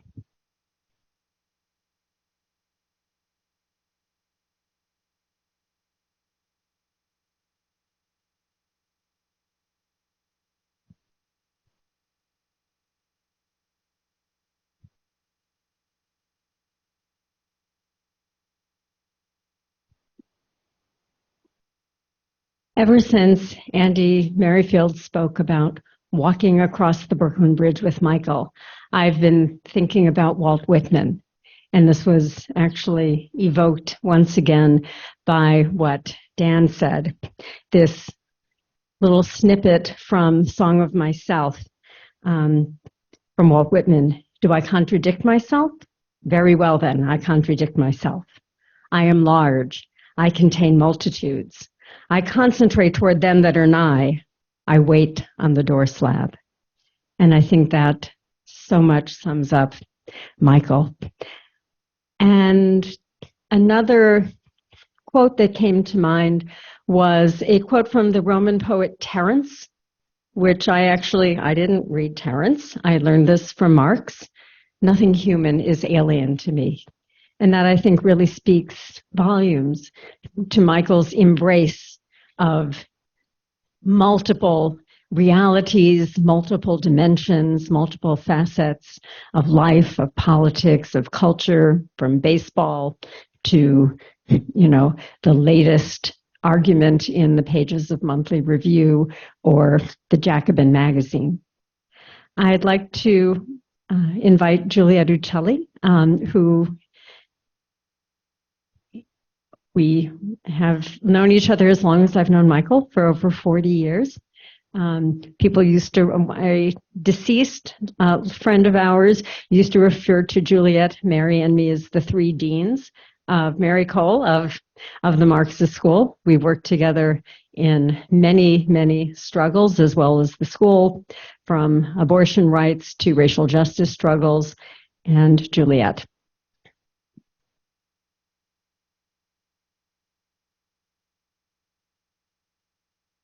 Thank you, Lisa. The funniest thing, though, is when people would confuse you and me. They call me Lisa and call you Juliet. You can see So as Lisa said, Michael and I had been comrades in Marxist education since the late 70s, but we hadn't really been in much contact since the pandemic. So when Mary Boger called me to let me know that Michael was mortally ill, I texted him, and I got the following text from him. I want to talk to you very much and plan a longer talk that I want with you on how we became aware of race during our Catholic upbringings. This is very important to me, and I want to do with no one else but you. So we set up video chats and ended up with almost 7 hours recorded in the last 3 weeks of Michael's life. Michael made clear that he wanted the material to be transcribed, edited, and distributed in written form at the celebration of his life, which was planned already for this fall, knowing that he might not be there. After Michael died, Fred Murphy got the tapes auto-transcribed, which I really thank him for, and I chose and edited some excerpts into the booklet that you see here that's available out front. Our conversations were mostly about Michael's childhood, youth, and political reflections. I'd like to share a brief excerpt about an experience that was very formative for Michael and that was very much in contrast to the racist behavior he saw that disturbed him. This happened at a summer camp for workers and their families that was run in Michigan by the United Auto Workers, where Michael's maternal grandparents were the cook and maintenance person, and Michael spent many childhood summers there. He said, "It was called the FDR Summer Camp. It was pure joy. Everyone at that camp tended to be from the shop floor, Black, white, Mexican, indigenous workers. Sometimes there were activities with Canadian auto workers and metal and glass workers from plants related to auto who sometimes went on strike with the UAW. There would be beautiful days at the beach, a half-mile of lakefront beach. They had great tennis courts where many of the workers learned how to play tennis. There would be instructions on what to do when you're face-to-face with one of those racists in the South. Or how do you confront the local tool and die shop owner who is fighting you on the next contract? There was intense training combined with recreation. I remember bonfires on the beach where there'd be 300 people singing Solidarity Forever, and they would sing it again. It was not robotic. They meant every word of it. These were as joyful moments as any I've ever experienced. They had horses and ornithology classes. There were totem poles that the indigenous vacationers made with the camp staff. You had nature walks where you learned how to use a walking stick, and you'd find all these creatures you had never heard of before. And then you would get to understand them. It was a beautiful, beautiful childhood in that regard. Despite all the other crap, that part of my childhood was idyllic. That's the end of the quote. The camp closed in 1965 when the union leadership decided that they wanted a more modern camp. So they exchanged this property for some land 8 hours north that was not accessible to rank and file workers, where union officials could play golf. But for Michael, seeing people of many races and nationalities interacting respectfully, having fun together, learning about nature, preparing to participate in the struggle for social justice, this provided an inspiration and vision. It shaped his life path and his commitment to fighting against white supremacy, organizing political education, and struggling for a society where the free development of all is the precondition for the free development of each. When Michael and I spoke last on July 16th, his breathing had markedly worsened. He said, "Talking is a challenge because I have to push this in and out and let air out, and it doesn't always happen very well, and I begin to panic." He lost the capacity for full consciousness that evening. Nora emailed on July 19th offering to read Michael messages from friends during his good moments. She later wrote that he looked relieved when he heard them. So this was my message to Michael. "I can't say enough how much I love you as a comrade and admire your work on the MEP. It's been an honor and learning experience to dialogue with you over the past weeks. I will ensure that our conversation gets transcribed, edited, and published. In love and struggle, Juliet." Thank you.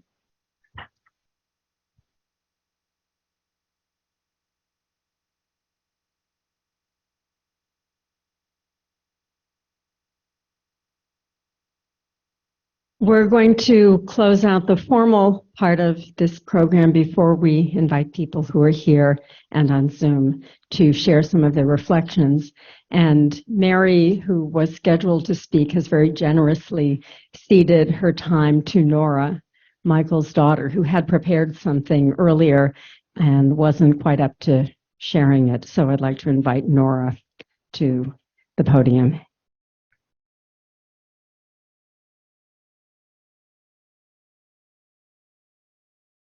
Hi, after hearing everybody speak, I'm still also not up for it, but thank you, Mary. There are so many things that I could say about my dad. He wasn't only a father to me, he was also one of my best friends. I inherited a lot from him. His really bizarre and wacky taste in music, he passed down to both Dan and I. Dan has made a career out of that. He writes beautiful songs. There were times when my dad and I would go to my brother's shows. He would just look up at Dan, and I saw this sense that he was so proud of him. The last time that I had to speak in public, which I absolutely hated, by the way, and I hate this now too, my dad signed me up for this really ridiculous Montclair Design Week speech, and I didn't want to do it. And I spent weeks preparing, and I finally wrote something that I thought would work, and it didn't. That's solar. You're on solar, right? Yeah. I had to rewrite the whole thing. And again, I was so mad at my dad. I was so pissed off at him. He annoyed me every single day. But there was this moment while I was speaking publicly when I looked into the crowd at him, and I saw this look in his eye. And it was the way that he looked when Dan was performing music. And I knew that he was truly proud of us and really loved us. My dad will continue to live on, not his physical body, but his spirit. It will live through the songs that Dan writes. He'll live through my mom, who's the only love of his life. He'll live Except through for the MEP. Stop, I'm getting there, Mom. Jesus. I'm fucking crying. I'm having a moment here. He'll live through Mary, who's his sister, the fact that she's become my aunt now, and through Juliet and I having Manhattans. And Dan, where'd you go, Dan Hort? I don't see you. I can't look in your eye. His printing and his beautiful artwork. And my mom, the only thing that he ever said about her was that she was the love of his life, that no one else could ever have been such a good mother to his children. Oh God, I made this so fucking sappy. What's wrong with me? God, I do. All right, well, thank you all so much for coming. This room is really a testament to my dad, the people who loved him, and most of all, to his third and favorite child, the MEP. Thank you all. I would like to open the floor for anyone else who would like to say something very briefly so that we can all have snacks and food and drinks that we bought from Costco.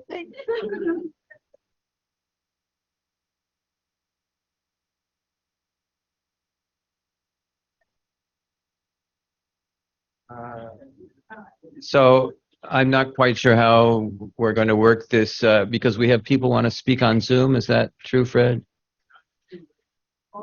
So I think we're going to alternate between live and Zoom. I understand it's a long day, and so please try and keep your remarks short. I'm not going to speak long, but I do want to say I met Michael when we were both young men living in the East Village, and I met Alana on the bus going down to Washington for a demonstration about El Salvador, I believe, and then kind of lost track of them. When the board of directors of the Brecht Forum a few years ago decided, for their reasons, that they had to close down the Brecht Forum, Michael and I were in this Revolutions reading group, and Michael was like, he said, this cannot stand. We need to keep socialist education alive in New York City. And he says, I'm going to make sure that doesn't happen. So me and Mary and several other people, including Alana, said, yes, we're with you. We want to support you. The fact that the MEP is around and is prospering is really due to Michael. I don't think it would have happened without him. But Alana, Fred, Murphy, who's doing the Zoom, and myself, and we've been helped by Nora, Michael's daughter, and other people are keeping that project going. And other people are here. Mitch Abador, I think he had to leave. His health is not great, but on the 25th, I believe it's the 25th, Mitch Abador is doing a presentation on Zoom about his translation of Jean Jaurès' Socialist History of the French Revolution. And there are others here who have ongoing projects. It's all on our website, nymarxedproject.org. Thank you. No, and marxedproject.org, sorry, yeah. And so the only other, and I'm just going to turn it over to the audience now, but the only other thing I wanted to say is there were, in the email that went out, there were suggestions about how people can, who want to support projects that Michael and or his family cared about, could support it. I mean, speaking for myself, obviously the Marxist Education Project is a big one. There's a button on the website where people can make donations, and we're prospering actually more since the Zoom, under the Zoom regime, than we ever did when we were having classes in downtown Brooklyn. But it does cost a little money to keep this thing going. None of us that work on it are taking any kind of salary or anything. So it's kind of a labor of love. So anyone that has the means and wants to donate, please feel free now. Okay, so now we will let people who want to say a few words about Michael, again, try and keep it short. Thanks. Yeah, so please, I'm going to call on Bill Hartung, who is here, and then we'll alternate with people on Zoom. So Bill. And if you want to please come up to the front, and if you want to speak. Yeah, thanks a lot. And of course, my heart goes out to Alana, Dan, and Nora. And I was deeply moved by what you all had to say. As Andres mentioned, I met Michael in the 70s when we were organizing for the United Farm Workers boycott. He shaped my early life in many ways, from learning how to organize to some of my writing. My family was in the printing industry. I very much appreciated that about him. He took me to see Bertolucci's 1900 for 7 hours, and it was worth it. And just so many other things. The one thing that I always felt was he overestimated me. He would talk about all these things that he knew, that he had read, that he had seen, and I had the choice of either pretending I knew what he was talking about or just taking it in. And I very much appreciated it about him. And we always connected over the years, even though I didn't see him as much recently. It was as if we had just met, days ago. So like all of us, I'm going to miss him and carry him with me. Thanks. So we're going to take someone via Zoom now. Fred, who is this? Carol. Okay. Carol? Hi. I'm also indebted to the MEP for broadcasting during Zoom during the pandemic. During the time that my last few years in New York, although I had enjoyed going to the Brecht Forum a number of times, I could never get over to Brooklyn. And when I was exiled to California, the fact that I could join these amazing events with such knowledgeable, wonderful, loving, warm, caring, smart people was it was such a blessing for me. And I guess I was trying to look at the events that I attended. I think it goes back to mid-2020, mostly with the literature groups in the Socialist Register, and they were just mind-blowing for me. the personal experience, the knowledge, the academic, the life experience, everything. And I'm sure I met Michael before this, but I just remember at some point during these Zooms thinking that this was such a warm person, and that those big blue eyes, and that he was just exuberant, and he was always kind. And even when he disagreed with someone or tried to steer the conversation, he did it with just equanimity and brilliance and truthfulness. And I'm so grateful for this memorial, because everyone, like what Cynthia was saying, Cynthia and many times in our groups would say exactly what I wanted to say, but she just said it and I didn't have the words for it. So it's like that with this group. I feel like I know Michael and his family much better, and I appreciate everything that he brought, and that is going to continue to, that's going to persist. And I'm really grateful for this ability to know him better. And also, I am very hurt by this loss, and I feel personally, and I feel it for everyone else. So thank you so much for arranging this. And I'll see you all in the next. Thank you. So we're just going to take a few people, because I see people are already leaving. My name is Jim Cregan, and I was an intermittent participant in the Marxist Education Project over the years. I first met Michael Lardner in, I believe it was 1980, in a class that we were having in the old Marxist school over on the 19th Street on the Russian question.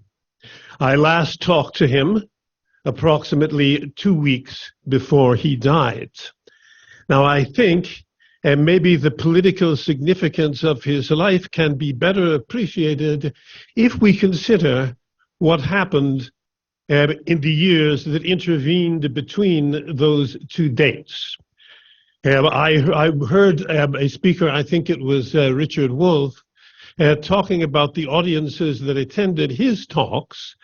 And he said they were comprised of mainly 68ers and millennials, that all of these middle-aged generations in between were missing. And there is, I think, a reason for that we can all understand.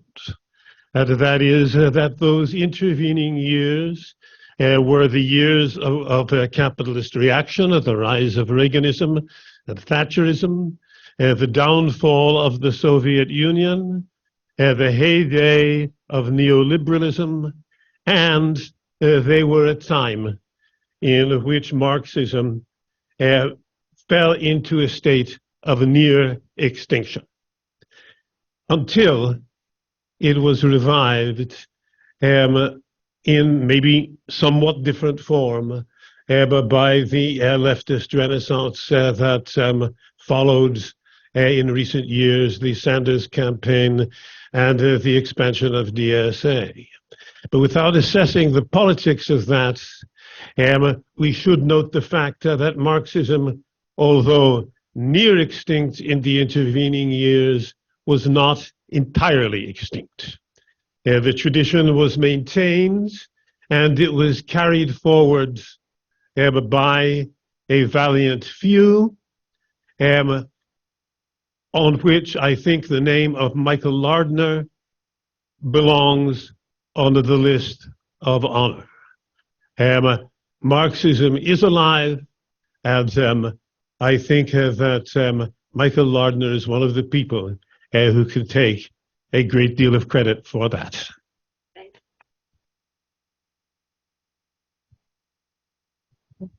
We'll take one more person from Zoom now.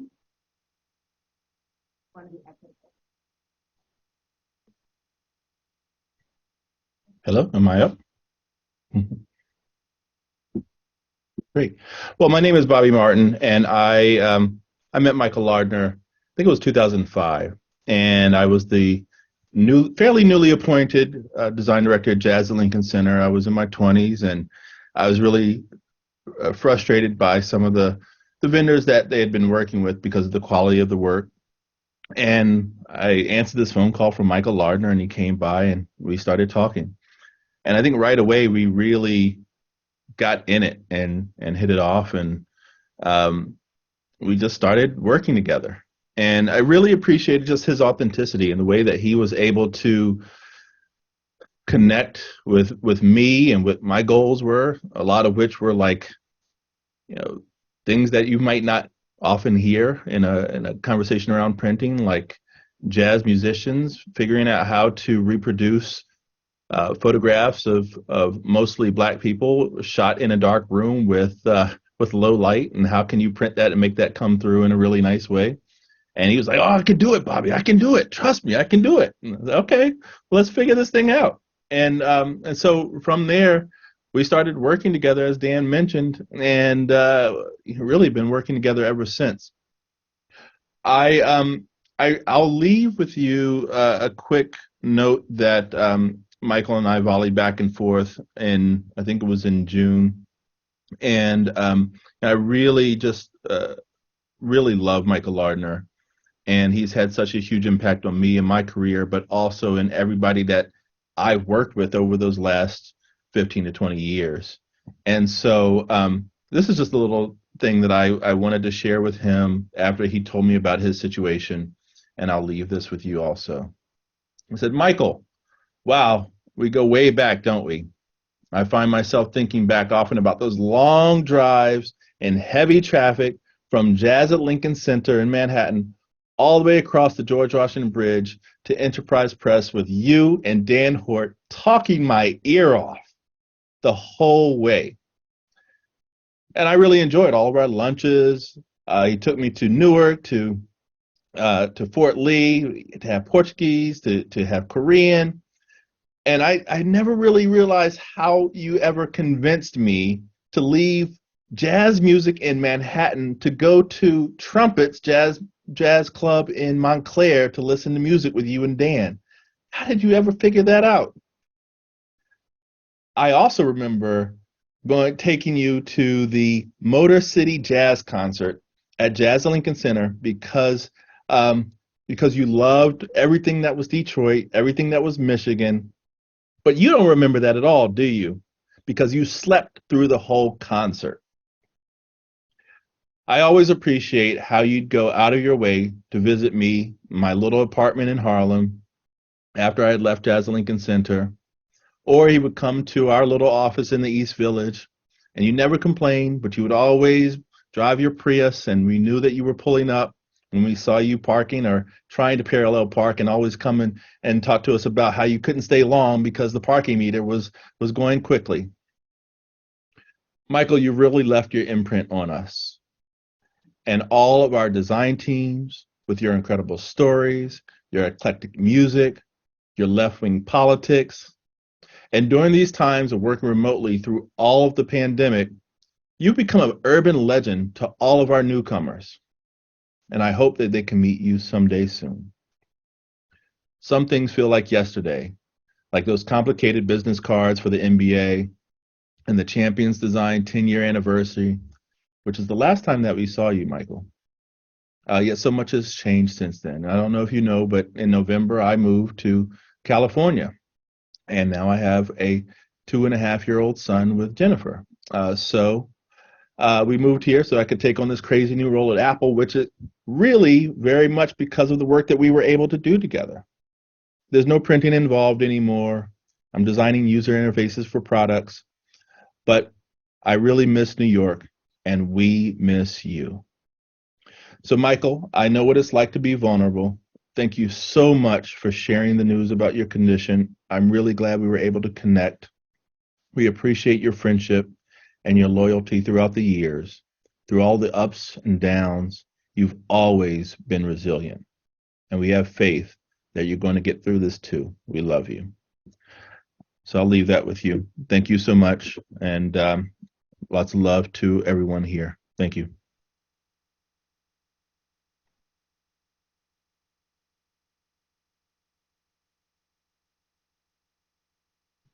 So we are going to end at 4. So the people who are already lined up to speak, just be mindful of that. We have about 5 people here in person and a few on Zoom, so you're going to have to keep it brisk, and this will leave us time to chat informally, to share our experiences. So we'll take one from the audience and then the next one from Zoom. Hi, I'm Alex Steinberg, and I've been an educator with the Marxist Education Project and also one of the students of many of the events there.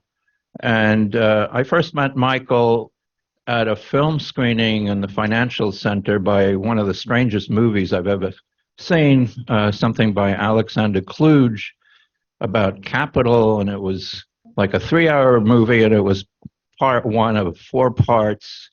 Truly strange. But I had a very nice conversation with Michael outside the screening room.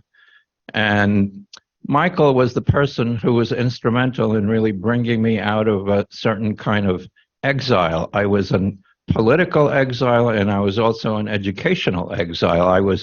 I had previously been associated with an alternative education project that collapsed, and they had a very controversial relationship with the Brecht Forum. So I was prejudiced against going to the Brecht Forum, but thanks to some urging from my partner Nina, and thanks to the help I received from Michael, I did finally approach the Brecht Forum, and they agreed to sponsor one of the classes I gave. And Michael was always willing to encourage me, no matter how strange the proposals I came up with. I once came up with the proposal to do a class on dialectics and cosmology. And for some reason, I thought this would be a very popular proposal and would attract a lot of attention. It didn't. But it was a gamble, but it was Michael was always encouraging in that respect. And I'll always remember him for the encouragement he gave me in my attempt to continue the tradition of Marxism and dialectical philosophy. And just to end my remarks, Nora spoke about the magic carpet earlier and that it should be a round trip. Well, of course, as atheists and materialists, we don't believe in disembodied souls. But what we do see, though, is that we live on through the legacy of those whom we are able to touch and educate and have relationships with. And I guess I'm part of that. Ilana, Dana, and Dan, and Nora are part of that, and the Marxist Education Project is part of that. And that's his legacy, and it's a wonderful legacy. Thank you. Okay, we have another person joining us on Zoom.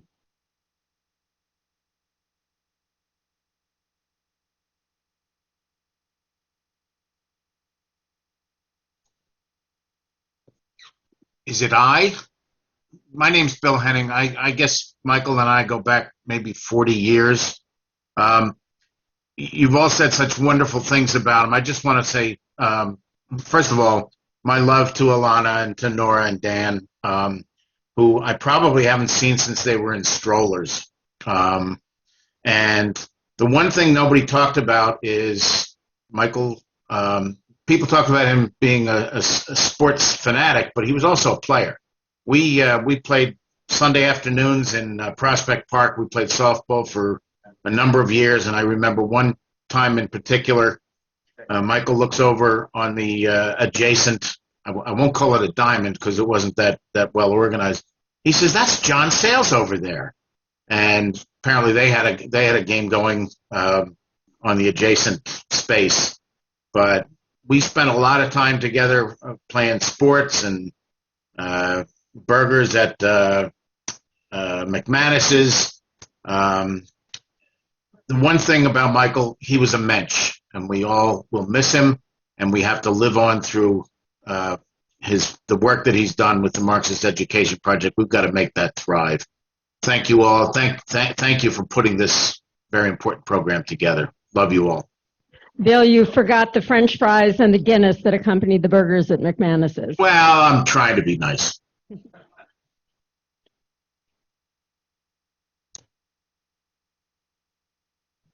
Hi, everyone. I'm going to be very brief. My name is Ibrahim Diallo. I met Michael in 2011. I had graduated from college and moved back to New York, was really looking for a home, a political home, an education home. At the time I was working, a lot of people talked about how non-sectarian Michael is, but at the time I was working on Wall Street. And when I met Michael and at the Brecht Forum, one of my professors was visiting Vijay Prashad, and he had a talk at the Brecht Forum. And afterwards, I met with Michael and we started talking. And I told him, you know, this is what I'm doing right now, but I'm really interested in finding a home and a place that I could actually continue what I was learning with Vijay Prashad at Trinity College.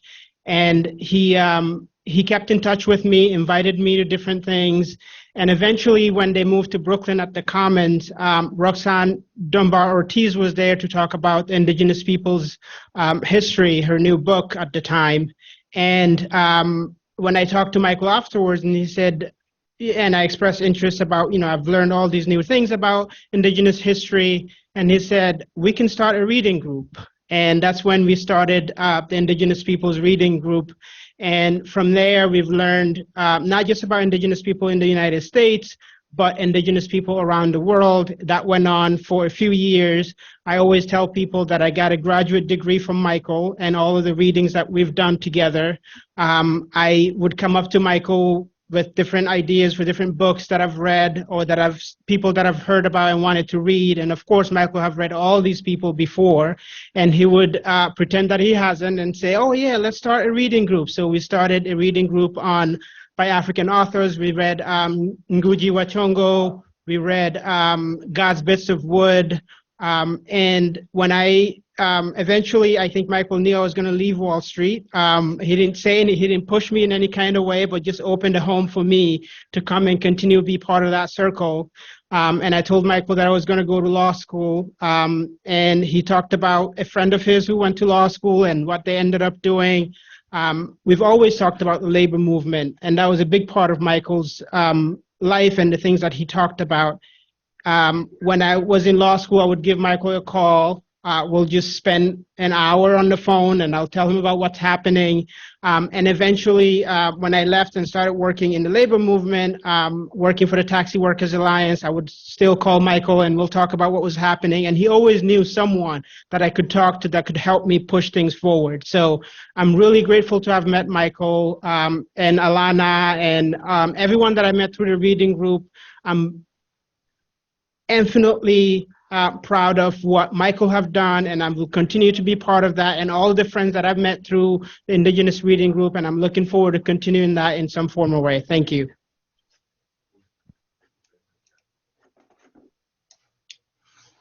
We're going to go to our next Zoom participant, Margaret Nowicki. Thank you. Michael was a member of my family, even though we weren't related, and I just want to say a few words about that. I met Michael because of Alana. Alana and I became besties back in the 1980s when we both worked together at Africa Report. And Alana wasn't married to Michael yet, but as young people in New York City, we spent a lot of time hanging out together, socializing, and hanging out in various East Side bars and eateries. And one night, Michael and Alana and I decided to go to what we thought was going to be a fun dance party in a West Side ballroom organized by the Ghanaian community in New York. So before we left, we of course tanked up on several shots of vodka, and by the time we got to the party, we were well lit.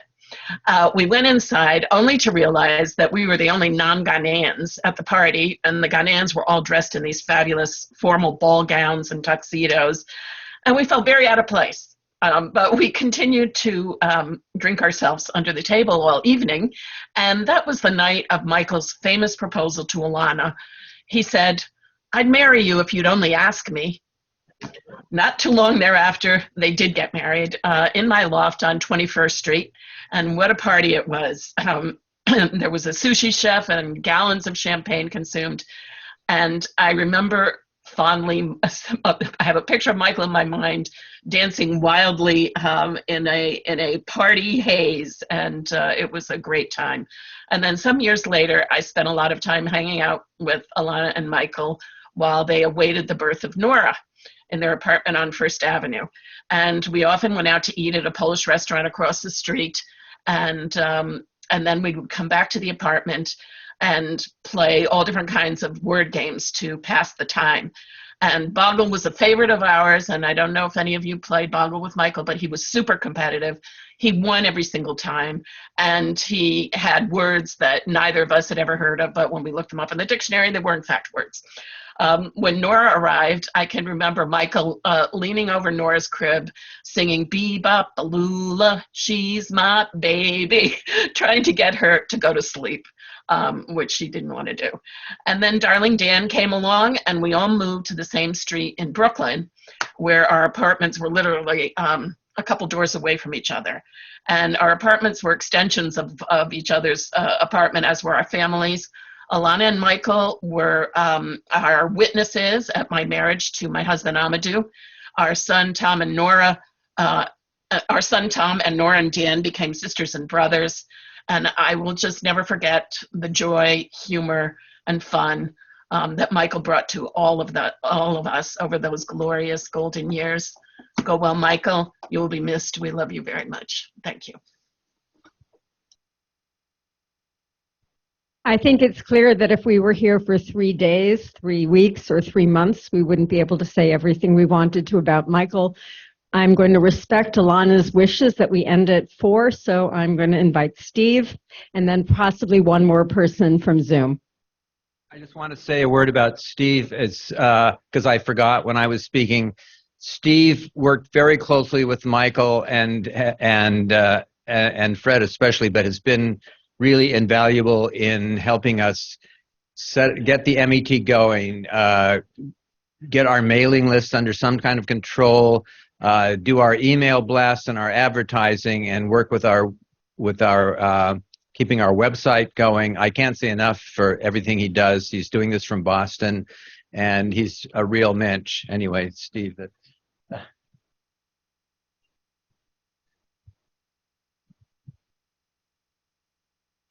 I don't know what I think about the doing it from Boston, as if that makes it especially difficult. But you know how people from New York are. For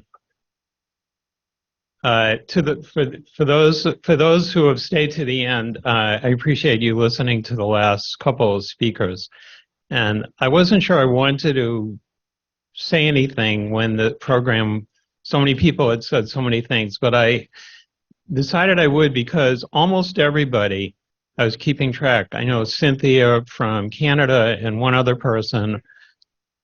Almost everybody talked about knowing Michael for 10, 20, 40 years. My friendship and my comradeship with Michael was purely a pandemic kind of thing. Although I had contact with the Brecht Forum decades ago, I really got involved through a mutual friend when the pandemic started. And I can say that I've never worked or conspired with anybody on the left as open, welcoming, transparent in a good way, committed, well-read, and well-spoken as Michael.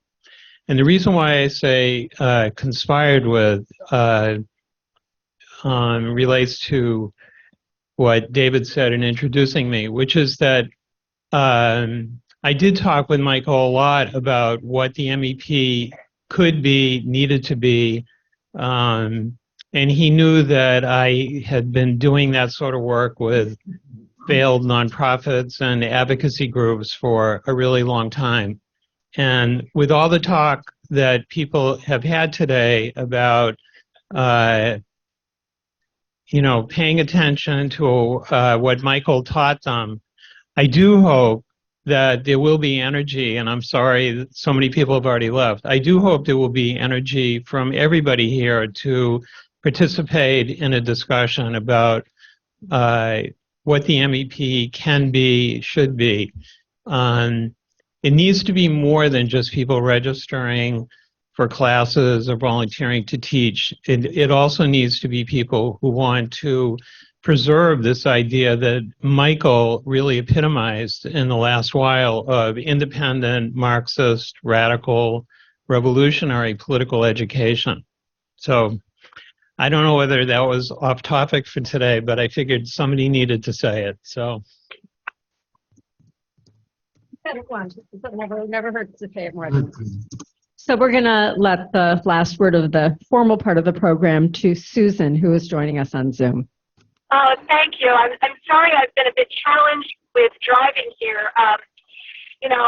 First I want to just, I'm driving from Ohio to New York. I was up here for a Peace and Justice Studies conference, which I think Michael would appreciate, though Michael wouldn't have, what I love about Michael is he would have been doing the work of peace and justice and not necessarily, going to a conference about it. So I thought to myself, when I heard this sad news of the loss of such a great spirit and such a great teacher and such a great leader and such a great organizer, I said to myself, I'm not going to fly to Ohio. I know I have a presentation on Sunday morning, but I am going to drive so that I can be part of the community that Michael was so dedicated to continuing at the MEP.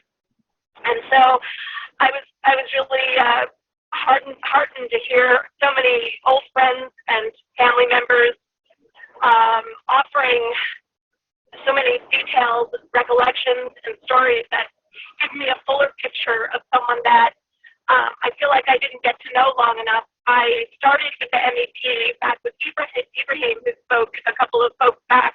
Hello, Ibrahim. It's good to hear you. We were the Indigenous Peoples Reading Group together. Thanks much to my friend Betsy, who may or may not be there, but she did definitely tell me about this amazing group of people. I'm on Long Island, of course, and Betsy's in Manhattan, and she's up on all the stuff happening, and she said, you've got to go to this group. And I did walk into that place and said I would be a frequent attender here. I will keep it brief because out of respect to the family and friends that are gathered there, but I just have to say that I was in awe of the breadth of Michael's knowledge and how much he taught me, myself as a teacher of literature who doesn't know half of the literature that he knew, and that he taught me, and that I'll always be grateful for his warm welcoming of me. I'd often come tired from Long Island after a long day of teaching and not have as much to say as I might have been thinking in my mind and my heart. But he allowed you to be where you needed to be, and he always invited you back. And I will be back. I've recently written the family to that end that although I can't join the next class, that I would like to come as a student, come as a teacher, just come and be among all of these wonderful, most importantly, be with Michael in the spirit of comradeship with all of you. So, people and be the students, my heart is you. As I look at this,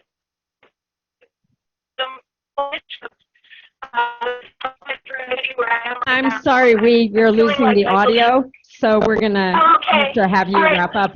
We also have just a last-minute request from Michael's mother, and I think that we all would want to hear what Catherine has to say. Of course. Thank you. Thank you. Oh, can I talk on this? Can I say anything? Hi, I'm Michael's mom. Yes, you're here. Okay, I just wanted to say that this is Michael's beginning. I've known Michael for 69 years, and he was always a wonderful, wonderful son. And here's his sister, Merle, and she is the youngest. Michael was the oldest, and she was the youngest. And I also want to introduce my wonderful nephew, Kyle McCalman. We are all from Port Huron, and we miss him. He was going to come home this summer. He never made it. But last summer, we had a good family reunion, and all his cousins and his nephews and his nieces and his mom, of course I was there, and he saw all his classmates that he went to school with, and we had a wonderful summer. I felt it was a special event that was a gift. I thank you so much. I would love to meet all you wonderful people because Michael, you meant a lot to Michael. I knew he had friends everywhere he went. It took him forever to collect on his paper routes because he would visit with everybody. So God bless you all. Bye now. Bye. Hi, I'm Michael's sister. Michael was the oldest, I'm the youngest, with two brothers in between, Kevin and Timothy. Michael and I were often referred to as the bookends. I guess we had to hold the other two up to keep them straight. There are many things in Michael's life I'd like to share. I know time's of an issue, but I will say a few things. My three brothers had the chore of cutting the grass. Timothy in the front, Kevin in the middle, and Michael in the back. And we'd all look outside, and the lawn would be cut, and Mike would be surrounded by long grass as he laid down softly to read books. That's all he did. That goes back to, I don't know when, or at 4 when he could sit on the front porch, as my mom would tell us, and say, there goes a Chevy, there goes a Dodge. How he knew that, all that stuff, I don't know. I don't know to this day. When he was at Grand Valley, he invited his 10th grade sister to a big party, and I bragged to my friends, I'm going to a party at a college. And I got over there, and here it was for the farm workers, and it was all the Hispanic families, their extended family, and they brought their food, and they brought their music, and to this day, it was the best party I have ever attended. Anyway, I'm going to miss Michael more.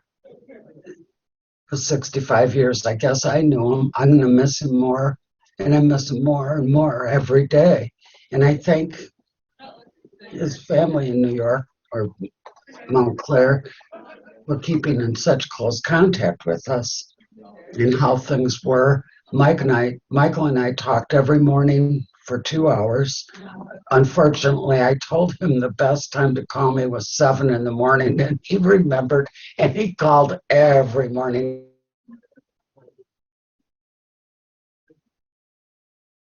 He was unable to speak. I think when I lost my dad and Kevin and Tim and now Michael, that I lost my royalty. They were all my true friends. And Michael, I love you, and I'll miss you forever. You were my guidepost all my life. You kept me protected. You nixed who I could date. You did everything for me. You taught me how to be a scholar at college. You taught me all those things, and I love you for that. And thank you for putting this on. I loved hearing about all his pursuits and his intellectual pursuits, and I knew he was a hard worker at what he did. We love you, Michael. You're missed. Goodbye again, and thank you for listening to us. We wish we had a couple weeks. Okay, thank you. Bye-bye. Thank you. And thank you for bringing Michael to us.